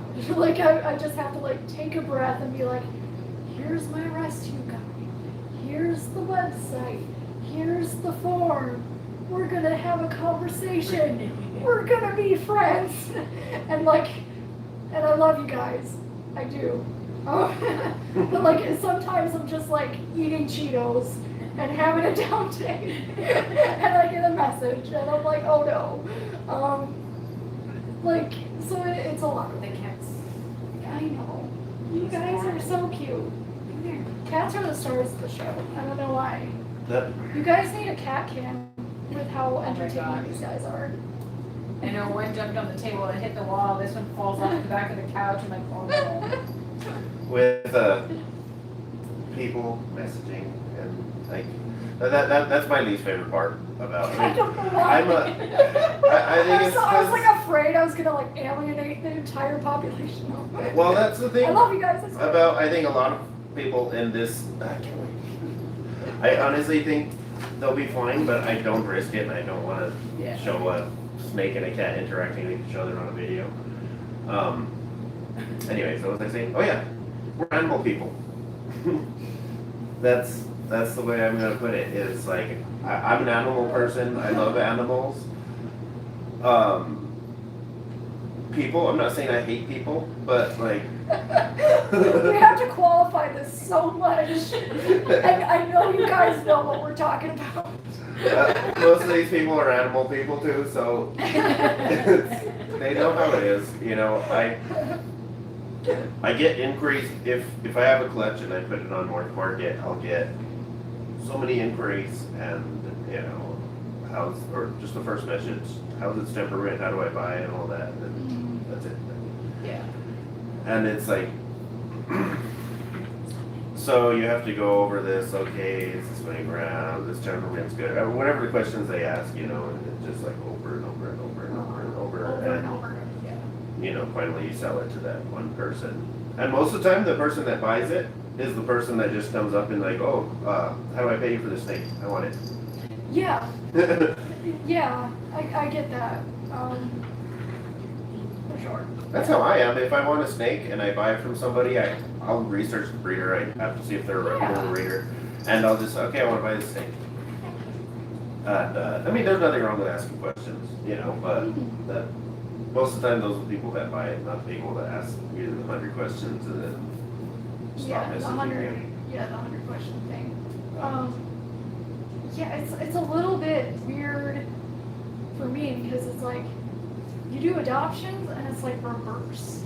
So it's like the burden's on me to ask some of the questions, Mhm. you know, and I don't turn down a lot of applications, but the ones I do turn down almost immediately are the ones where they like put no effort or they didn't read the basic information that was like, I have a website up, it's very like just one page, like special considerations, you know, that's your like one little paragraph that's going to tell you, hey, this animal doesn't like fast moving prey. Crickets, they get scared, don't feed it crickets. Like I'll put anything in little detail. And then on the application it's like, hey, so what are the special considerations for the animal? And if they don't put the crickets, then I'm just like, you didn't read the thing. That's like rare, super rare. So it's like, it's kind of like, if they don't put the effort in, then I'm like, sorry, you know, or I'll be like, hey, make sure, like, you can go back and check it out, like, if the rest of the information's good, but, or like, just a little reminder, like, that's happened maybe once or twice, so, like, super rare. So at the same time, it's like, there's burden and energy that I have to People don't take that. read. People don't. And people don't watch videos. Say a video, you know, I unboxing a snake, say, and I'm like, okay, this is a hypoburmese python, and then they'll in the You're questions. like, what morph? Oh, what morph is Yeah, that? yeah. The same thing on Morph Market, you know, they inquire about a snake, and People don't. when was it born?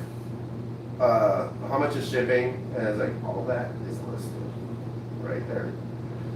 I answer it happily, but well, not happily, but Yeah, I'm not rude in any extent. Like I've only had to turn down 2 applications because they're like, I want it. And I'm like, what husbandry are you going to use for it? And they're like, I have the stuff. And I'm like, I don't know what that means. Like, that was a legit response, and I was just like, okay. I have the stuff. Okay. Hi. Hello. So it's silly. But most people come to me and they're in genuine, like, want this rescue as a pet. Some come to me like, I want to breed it, and I'll let you know that, hey, I don't adopt out rescues for breeding purposes. I can't control if that's what they want to do, but typically it's just like, that's not healthy for the animal. And that goes with the adoption fees, and especially with, and you'll know, like, all python morphs. If I get a morph in that is like retail like $350, I'm not gonna put a $350 adoption fee on it, that seems really weird to me. Because I'm like, it doesn't, oh, kitty. Can you stop eating? Leave them alone. Come on. Because I'm like, I don't care what color it is, it's a sick animal type thing. But when you don't put a high adoption fee on it, then you're gonna attract people who want to breed it, and or who just want a cheap snake. So it's like that's something I haven't figured out yet. So if you see my adoption fees are going up and down, and they seem really random, that's because I don't know. Like they don't cover the cost of the animal or the rescue or feeding it. Like it's just there arbitrarily, and I have no idea. So the stickers, I'm like, I know how to price these. You know, like that makes sense. But as far as a product like goes, I just have to make sure that they're going to a place where they're like not being bred. If it's like a surrender and the animal is perfectly fine and it's a pretty morph and they want to like look into that, I don't know. I don't know any breeder who would do that, not knowing where it came from, or not knowing the genetics. So I don't know a lot about breeding. I'm not a breeder, but so I don't know. I'm thinking about that for myself. Yeah, like, it depends. Like if I honestly, if I knew exactly what the genetics of a snake was and I saw it was a healthy one at a rescue, I probably would get it. Yeah, like I wouldn't. But I wouldn't get like if it was missing an eye, like you know, it messed up. Like especially genetically, I've seen people get snakes that they've rescued that are like, you know, like born without an eye and stuff. It's like you don't really want to be breeding that. Yeah, exactly. Again, I can't control. Once the animal is adopted, I don't control anything. If you sell it on Craigslist, I'm not gonna come message you. I'm not a crusader. That is not my personality. Like I'm not gonna be like, why are you putting that out? Like it's just, no, I'm not gonna come harass you. Like it's out of the rescue. It's out of the control. If you're being skeevy about it, oops. When I see that, it's just like, you don't sell in the future. Exactly, pretty much, yeah. And because there have been situations. There was a situation where I sold a lesser bull python to a couple, and they bought it, but then they didn't flip it. They got rid of it right away just because it was real nippy, just biting on stuff. They sold it back to this other breeder here in Albuquerque, and then she went and said it was an inchy lesser, you know, added a gene to it, and said she produced it herself to another person and sold it for like, I don't know, it was a lot. She sold it for a lot, you know, and like that's stuff that I hate to see. And you know, I knew the guy that bought it from her, and he was like, "Hey, I was thinking," I was like, "I sold that snake." Yeah. Like, that's just a lesser. That's a $40 steak. Not that like trustworthy people would be on this live stream or whatever, but we find out, and it sucks. Like if you're doing that kind of thing, like we know, you're not getting away with anything necessarily. It hurts. It hurts us. But like we can't do anything about it. So it's just it is what it is. Now there's only been like a few times where I called this person out that I just told Yeah. you know, If you have that's that straight up person, scamming. if you have that personality, go for it. Not me. And you know, banned them from our group and everything like that. And it in our Albuquerque. Yeah. So I did Great make group. that post. I love the group. It's the only group that I really comment on. Since we're not allowed to do sales and stuff like that anymore, it has died out quite a bit just because that's what most people post. But I think it's still a good community group. Yeah. And, you know, stuff like the barbecue and stuff, you know, that's not something you really see other groups doing. Yeah, I have like social, like media anxiety. I just don't like it. As much as I like write books on it sometimes. Like I don't know, like if it's like sometimes I'm just like, ooh, I should share it to the group, and I'm like, ooh, I don't know if I'm oversharing it, you know, like or if I'm like too boastful or something like that. But maybe I'll try to like post more about the rescues and stuff like that, like Yeah, and definitely. everything. Especially the guide. The guide that I'm writing is I tried to do it in one of these quick PDFs for 10 minutes. Quickly realized it wasn't going to fit, so it's going to be huge. The way I've outlined it, it's I've written theses before, and it's planned out and structured, so it's going to be as big. It'll be available as a downloadable PDF on my Etsy for, I don't know, maybe $10 or so. Everybody in the Mexico group will be getting a code for like free, so they'll be able to get it for free if I can do that, or heavily discounted. Right. Whatever Etsy allows me to do. I don't know if I can give a 100% discount on something according to Etsy, but if you want it for free, just like message me and I'll probably just give you a PDF.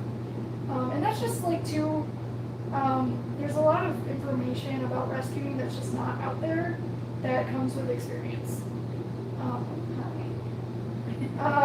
Like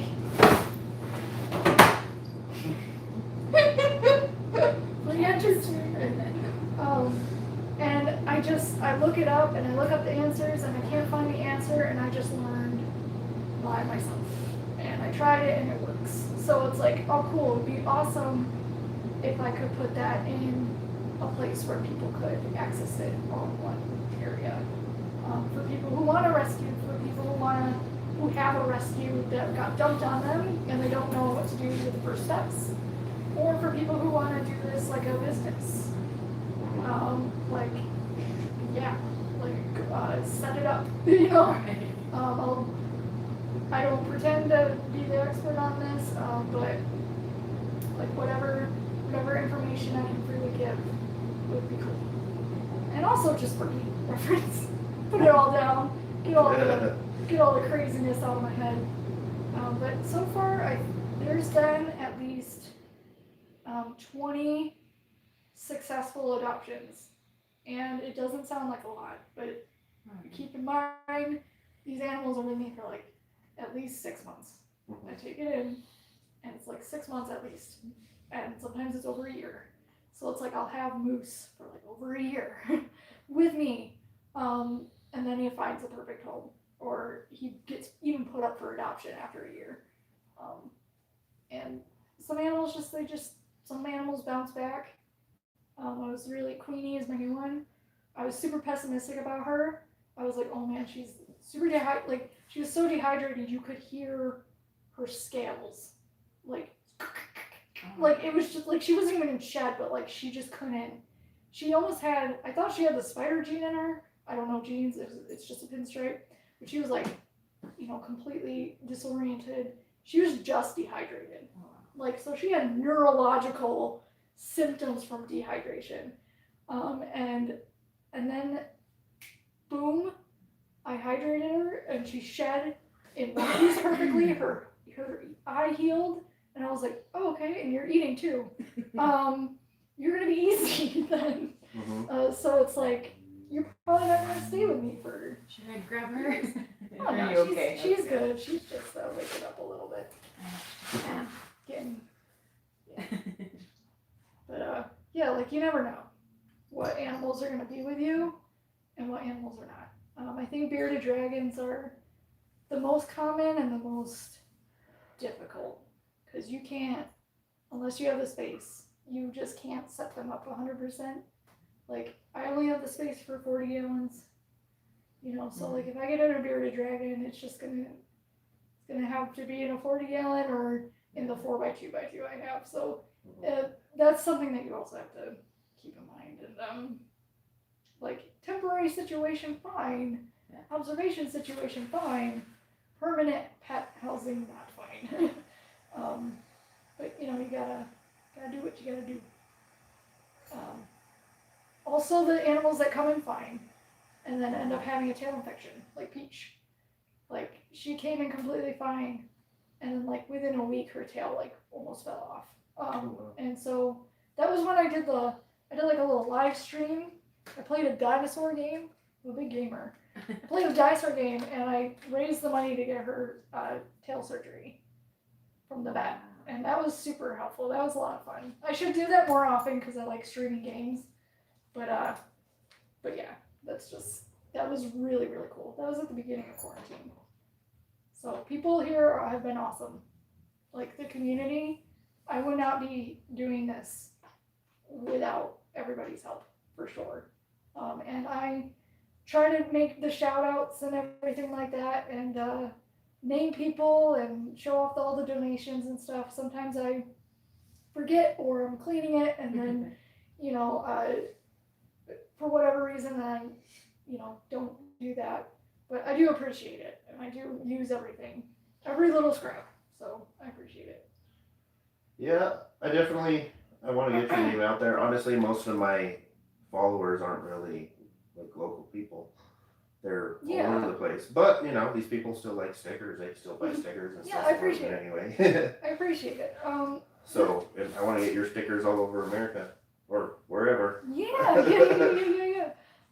And again, like I take suggestions. So if there's anything that you want to see, like message my Etsy, and I'll be like, I tuck that away. And I used to do custom orders, but I don't do them anymore because there was too many of them, and I couldn't keep up. So sorry about that. But yeah, like the sticker shop has been a lot of fun. It's been like a morning thing. So I get my coffee, like I look at my orders, Yes, let's see. I print out the labels. Got the little Dymo thing for Christmas that helped, and then you have to, for people who are just interested in stickers and stuff, because I also get questions about that. People who want stickers and want to make stuff like this, and to help their own, finances and their own art. The Cricut machine is awesome, but you gotta be prepared to like troubleshoot it like every single week. Yeah. Like you gotta it's really a pain in the butt sometimes. Yeah. There's just its own set of challenges of running a small art business alongside a rescue on top of that. So, but quarantine gave me the time for that. So, yeah. Yeah, these are awesome. We want to make our own stickers too, because we got a silhouette cameo. Yeah. Obviously with our decals and stuff, but can't really print on the sticker paper. Yeah. If like you guys have any like questions about the technical stuff, I can give you all the links. It takes a lot of like trial and error. Yeah. I know someone is watching who has to put up with at least a weekly, like, I got this paper sample in and it's not good. Or like, I like it and then the next day I hate it. And they have to listen to me talk about paper for months and months and months as I'm trying to find paper. And it's like, because no one shares that stuff. Like, no one talks about it. Oh, yeah. And I will tell you everything that you want to know. And all my experiences and all the trade-offs and stuff. I don't know why it's such a big secret, but there's no information out there. Here's one of the restaurant. Oh. But yeah, so like if anybody wants to know about all that kind of stuff, then yeah, I'd help you out there as well, because information guarding has never been something I've been a fan of. Yeah. Mm-hmm. I know with tumblers and stuff, people are like, I'm not going to tell you this or that, and it's just like, It's like, why? Yeah. Right? I don't. And then there's others who will message you and tell you everything and explain, and it's just so crazy. Yeah. Well, with the ball pythons, it doesn't really make sense, or any reptiles, breeders, in fact, because like any information I know, anybody, I wouldn't ever consider myself an expert, but like anything I can help people with, I will, because like these people aren't your competition, really. They're more actually your customers, because high-end, $1,000 ball python, your person that's looking for a pet isn't going to buy $1,000 ball python. A breeder is going to buy $1,000 ball python. So it's kind of weird, because like we're basically breeding all these high-end morphs just to sell to other breeders and that's super sell to each interesting. other. Yeah. Sure, sometimes someone with money will spend for a high dollar morph and stuff, but not really. For the most part, it's like less than $300 that people will pay for a pet. For a pet, yeah. Yeah, that's interesting. I guess I never thought about that at all. But yeah, like, so I feel like, I don't know why the reptile or any community is a little like resource guardy. Yeah. And I think that it's hard to even share a picture of like an enclosure online. Like, I rescue animals, I know what I'm doing, but like, I don't want to post a bit, like, Right. because they'll be like, why is it on paper towel? And I'm like, it's in quarantine. Like, and then I'm like, I don't want to have to explain that. And it's just like, well, why is it in a bin? Why is it in a rack? Why is it, why is it in a 40 gallon? And it's just like, I'm doing the best I can. It's okay, I promise. And I feel like people are really hard on each other. They're really hard on themselves. Like, if there's, tarantula community was way worse at this. So I guess when I entered the reptile community, especially your group, people aren't like that. People aren't really mean. So I found like a good group as far as that goes. But tarantula people are, for the tarantula people out there, I love you. Like, hey, I've been keeping my tarantula, my desert tarantula on sand. It is 25 years old. And they'll be like, sand is gonna kill it. And you're like, he's had it for 25 years. I don't think it's in danger type thing. Like, I wouldn't recommend sand as like a basic substrate for a tarantula because things can go wrong. But at the same time, this guy's not a dummy. So I feel like we just need to be kinder. And maybe people would share interesting new things about animal keeping if they weren't so afraid of the blowback. New things that they're trying. And like, how are you ever going to discover it if everybody's using the same substrate 100% of the time? And there's no variation in that. Is she doing something good? Hi. So it's just sort of like that luxury is reserved for the big people, like the nerds and the breeders, the nerd as in like the YouTube channels. And so it's like we just take our information from these places and then they're allowed to experiment,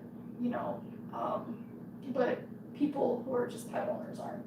So it's kind of like back and forth, I think if you're a pet owner and you're trying to find a different substrate that works for you and your animal, and you know how to recognize the signs of it's not working, then I don't see a problem in that. Unless you research, like, pine is poisonous, don't. Yeah. Yeah. Like, That's obviously I'm wrong. experimenting with pine. Like, no, don't. Obvious. I'm talking obvious stuff.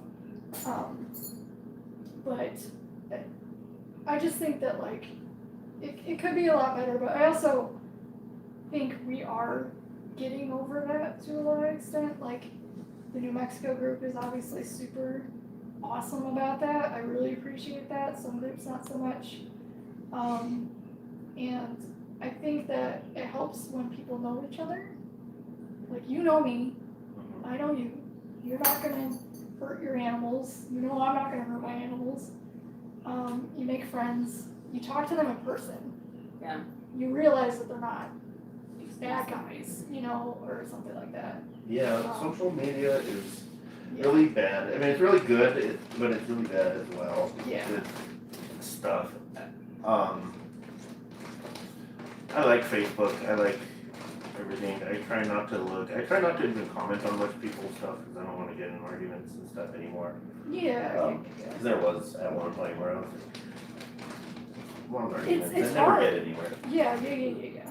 And Sometimes you see something and you're just like, whoa, well, sometimes it's as simple as like, hey, you shouldn't have your ball pythons together. Even if you're not being rude about it. Oh, I've been at. Yeah, that is true. That is true. It depends. Yeah. It does. It really, really, really depends. But no, there is a lot of attacking where, you know, if somebody's doing something wrong, you shouldn't attack them about it, you should Yeah. inform them. Which is hard to do on a comment versus in person. Yep. Because it's like if someone is approaching you in person being like, hey, like that's actually not the best idea because of this reason. People house their retics together, and I always just kind of bring up examples of like they're very heavy, and a lot of retics who are housed together end up accidentally suffocating each other or drowning each other, or you know, like one retic will go to drink, the other retic is like, I'm gonna lay here, and you know, suddenly you have a drowned animal. It's just. See with poles, like they're probably not going to eat each other. No, I mean, yeah, you always see that post when people like, oh, there's this. It's the same picture always that they use that a ball python ate another one. It happened. It happened at one time. I'm sure it's happened more than that, but it's just a overall stress thing. Like, oh, they're cuddling. And no, they're not cuddling. They're competing for the hot spot, or you know, whatever. It's. Yeah. Yeah. It's odd. It's a very weird, and you can tell just like I brought up one example of sand and tarantulas, and then there's like 1,000 other examples of just bad, and then there's a couple examples of good. Like this is how like weird and how like sidesteppy some of this stuff is. I try not to get in any online whatever. I don't say anything. I might say it in person in a nice way, the nicest way as possible. But, you know, and to a certain extent, you're not really measuring success so much as not failure. So, like, if you keep your ball pythons together, it's like, sure, it's not failing. But, like, at what point is it, like, are you waiting for something to happen type thing? So it's like, how do you introduce an animal into like a cohab environment, or like just a different or weird experiment or something like that? And like, are you just waiting for something to go wrong? Is it worth the risk, you know, type thing? So the example I always give is like, oh, I've had them for 5 years like this, and they're fine or whatever. Yeah. Cohabbing, no matter whatever situation, that something could go wrong and hasn't or whatever, is, with people.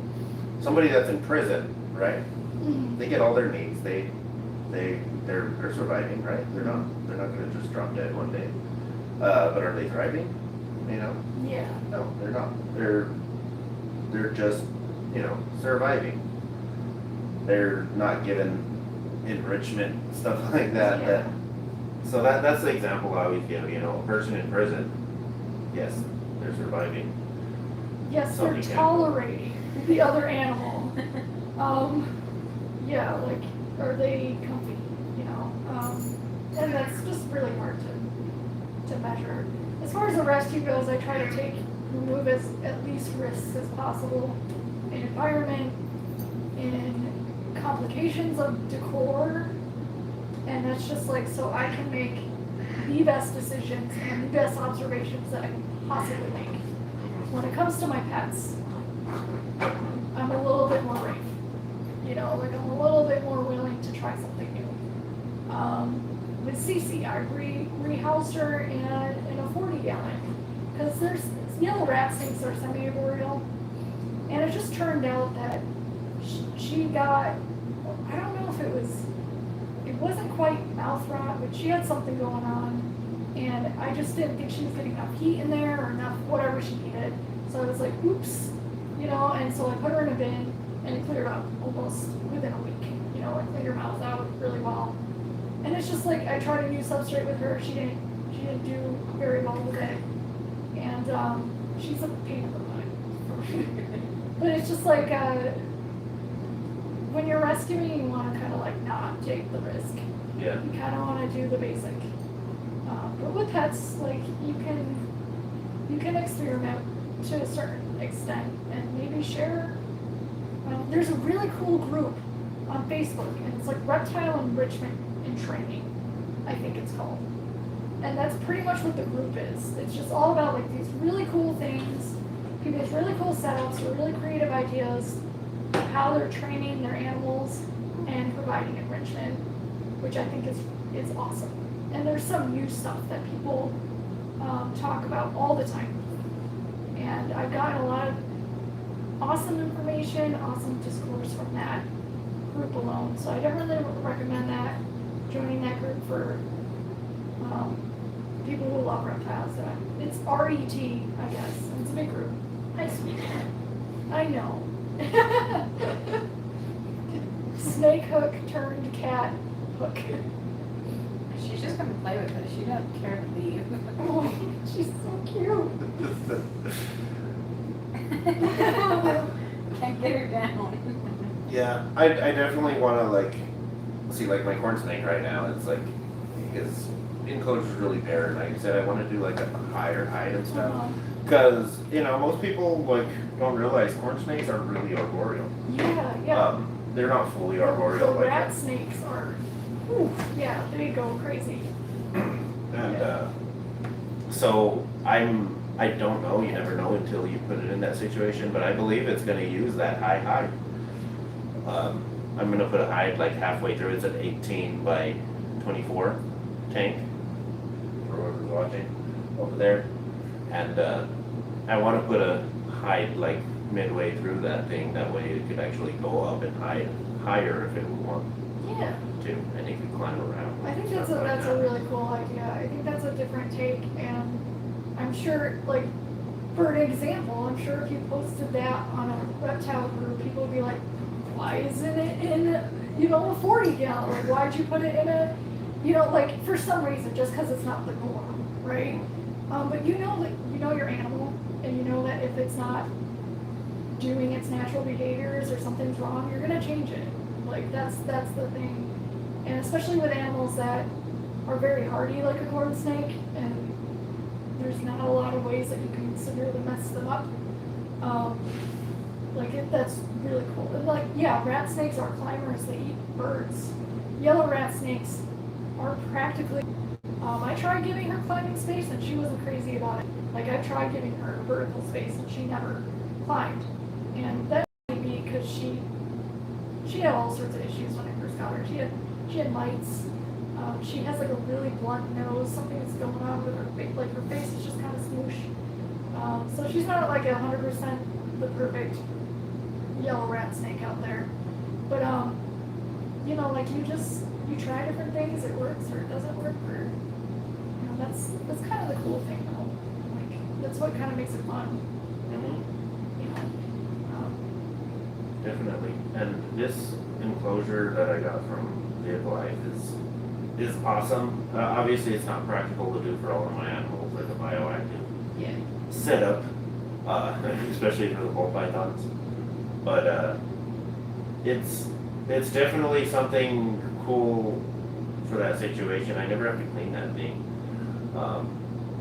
It's a permanent substrate. The plants pretty much thrive whatever I throw in there. My bamboos, I just cut the tops off and stick them in the ground and they grow. That's so cool.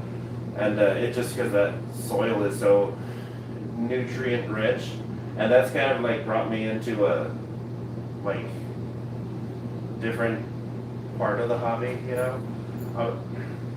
I'm not going to get fully into bioactive everywhere, but like even for these guys, the crested geckos, I would like to throw in some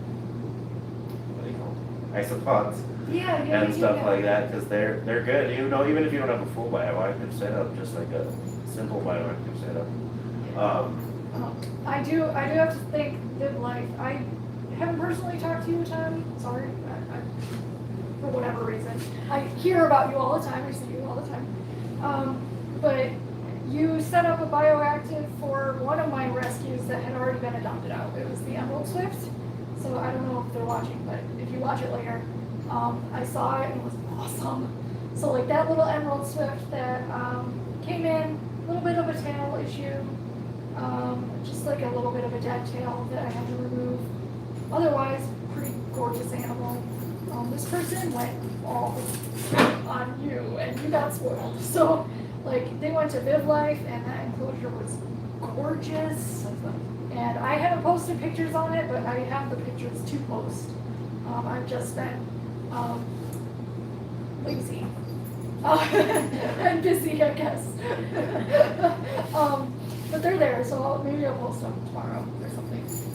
But yeah, so things like it's so cool to see that it comes full circle. Like everything comes like this weird full circle. Yeah. So it's like even if I haven't met you or talked to you yet or whatever, like I see you and I hear about you and I don't know, it's cool. It goes the same, it goes equally as positive, I would say, even more so. Like hearing about the good people. That's the best part. I try to, I'm not gonna really advertise most people, you know. Yeah, that's hard. It doesn't necessarily mean I don't like these people or whatever, it just, you know, but certain people, you, with your I appreciate rescue, it. rescue. My friends from Reptiles, you know, I know them real good. Alex with Viv Life, he's helped me out a lot. I've made some videos on his channel and stuff, and I think what he's doing in Albuquerque is pretty good, you know. He's doing more than just building vivariums and stuff. I mean, of course, that stuff's awesome. It's not necessarily for everybody. I understand that. I mean, even for me, you know, it's good for my gecko. It would be great for these geckos, and it might even be great for my colubrids. Yeah. But I mean, as far as the breeding side of it, no, it's not. It's not going to be realistic for me to have all my old pythons in vivariums. There's a difference between industrial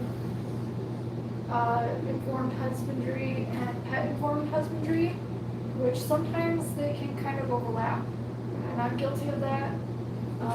So, like, I'm trying to move my pets into more pet informed husbandry than industrial informed husbandry. And what I mean by industrial, like, it makes sense, and just some, like, a rescue informed husbandry, I would even say. But industrial, like, it makes sense when you have a lot of snakes that you're breeding to keep them in racks and on paper so that you can make sure everything is fine.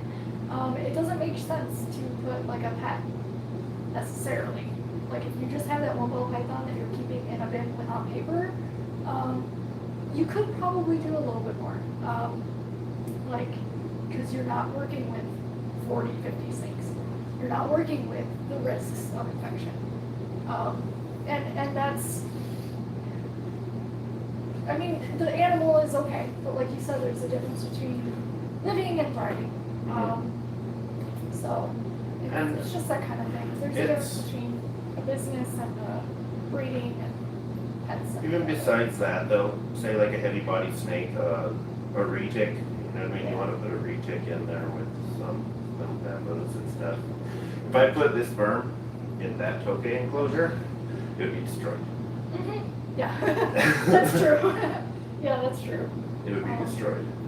So, I mean, I'm sure there's other ways of working it out. I've seen him do desert vivariums, you know, less plants and stuff, more of a dirt, and they use clays and stuff like that. I think that's awesome. But it just, you know, every animal's different. Ball pythons, in my opinion, the way I'm keeping them in a rack is the best way to keep them. Yeah. Not only for business wise, but just even as a pet. I've had them in tanks before, Right. in different situations, and honestly, they eat better. They thrive in these racks. That is true. Racks are, for some reason, they just offer that like termite mound kind of feel to them. That the ball pythons particularly like. I know that when I lost my thought. Sorry. Okay. But yeah. There's nothing to say. There's this lady, one of the admins in the Brian Marchek group. She has hers in racks, but she has them all decorated with flowers and all that stuff. Does the ball python care about that? I don't know. Maybe, probably not. But I mean, it looks nice, and you know, there's no reason why you can't do that. From a rescue stand, I don't know how much time we have. As long as you want. I don't know. Okay.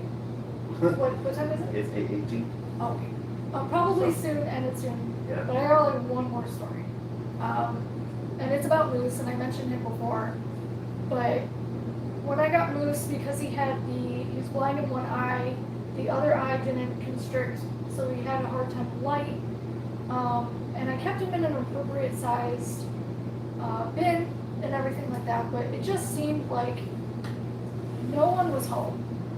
Like he had given up. Like he wasn't temperature regulating, he wasn't flicking his tongue, he wasn't exploring, he wasn't doing anything. Like he was more of a pet rock than you think ball pythons would be. And that's something you have to look out for, because it's just like, sure, ball pythons sit there for a really long time, but there's an extent of like them sitting there and doing nothing, and that's not good. Like to the point where like he wasn't eating, not even curious, nothing interested him. So I'm just like, I gotta see if you're gonna take care of yourself, buddy. Because a lot of the rescue is just like getting them to the point where they can take care of themselves. That's your goal. So it's like if they're eating by themselves, if they're taking care of themselves, it's great. So I put them in a bin and I filled it with stuff, like so much stuff, so many obstacles. Water dish he had to like climb over something and under something to get to. Multiple hides. He was a little confused at first, kind of rocked in one place a little bit. But then I just started like slowly seeing him like move around. You know, and then I'm like, oh, so you're actually like starting to engage. And as soon as he started to take care of himself and engage with his environment, eating like that.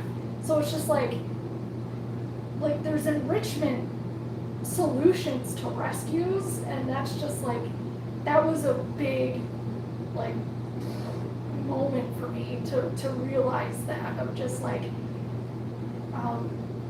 just waking an animal up that had just been like, I'm not perceiving the world correctly, I don't know how to perceive the world, I don't want to, and then all of a sudden forcing that animal to kind of, it's gonna have to take care of itself. And the bin I put it in was also big. So it's like, to get warm, he had to travel. To get warm, he had to go through stuff, he had to figure it out.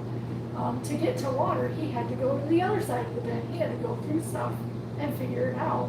And I think just like activating that in him, of course, like activated normal snake behavior, activated appetite. And that was Moose, and he just got adopted. So that was really cool.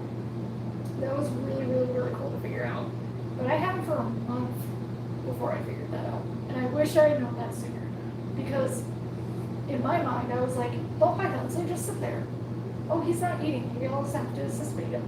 You know, like, but I just wasn't realizing that he was a lot more not acting, you know, active than the average ball python. So I just think that that's really cool. And I'm sure like if he was kind of scaled back to a bin or a smaller bin or something else that wasn't, I'm sure he would do fine because he's learned. You know, like he learned what he needed to learn in that certain situation. But like, who knows? You know, like this is my observations, postulating. I don't have an inward look into that little snake's brain. All I know is it worked. So I'm just like, oh, what's a husbandry first? What's an enrichment first treatment for this animal? So it's just interesting. So yeah, but yeah, it's all sorts of different, all sorts of connected. I think everybody does the best that they can, and I really believe that the reptile community is something that's really cool, and it's evolving at an alarming rate. And every month there's just something new that I learned, and that's just really cool and found out, especially like with you guys, genetics, that's something that I don't know. When I get a morphin, all I know is just like spider gene, maybe. Like that's the only relevant information that I can pull out from that from a rescue standpoint. But when you get like into genes and like the colors and all sorts of interesting stuff, you're just, I don't know, it just attracts different kinds of people and for different kinds of reasons, and it's really cool. I think that if you're into reptiles for whatever reason, you're in a good place. Yeah. I think that's really cool.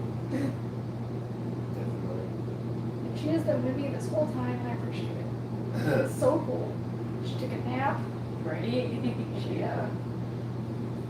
That's my goal, is not necessarily for people to keep reptiles. That's not really my goal, is for everybody to have reptiles, but at least for everybody to appreciate them and not fear them. you Yeah. know. Snakes especially. Honestly, I've probably talked more people out of buying animals or reptiles than I have talked into buying them. That makes sense, yeah. Not because they're not awesome, but because, they need to know the requirements, Mostly with turtles, that people like red-eared spiders, People think they can just get a tank and throw a red-eared spider in I there. think they're starting to be banned in some states, which I have mixed feelings about, but red-eared sliders are for ponds. They get really big, so I don't know what kind of house setup you would have to have. Again, I don't rescue water turtles just because it's a completely different thing. And I looked into it. I looked into getting the infrastructure set up for water turtles, but it would be, I know that as soon as I offered that, I'd be overwhelmed. And it would be like, I know reptile rescues that just rescue red-eared sliders alone. That's all they do because that's all they get, and they have like 17, 40 gallon, like 190 gallon tubs for these animals. So yeah, turtles get a bad Yeah, and so like we're talking about sulcatas, people see the little baby sulcata at the store and don't realize that they get big. huge. Yeah, thank you so much for having me on. It was a lot of fun. I got over my nerves pretty quickly, I think. I was a little nervous. But I really appreciate your invitation, and obviously, this is so cool. Like, seriously. But yeah, I really, really appreciate it. I tend to err on the side of being quiet and just doing what I'm doing, and hopefully that speaks for itself, but it really helps when other people have the infrastructures and the platforms that I just don't have the energy to build. Like, I don't think I could be a YouTuber or anything like that. And again, like, if there's something infrastructure that I have that can help out other people, that'd be cool. Like I'm fine with offering that infrastructure. And I know that there's a lot of other people who have a lot of different things that they've been building that they've been offering freely to people who need it. So like that's just really cool. Great part of the community. Appreciate it, everyone. Definitely, thank you for Great coming talk. on. Go ahead and just plug yourself right now. I mean, I already told them your website, Facebook, and Etsy is down in the. Yes. My brain's not working right now. The description. Description. And is there anything else? I think you have like an Instagram, don't you? I do have an Instagram. Just look up Questing Beast Rescue, and you'll find it all one. Where I have to be better about Instagram. It's a complete afterthought, unfortunately. But yeah, Questing Beast Rescue.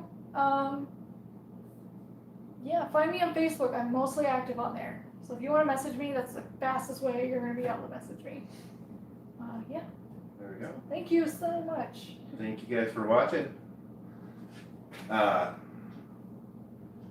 Yeah, I have to go over there and turn it off. I was like, how do I turn this off? Bye. Bye. Thank you guys for watching, and as always, spread the herps.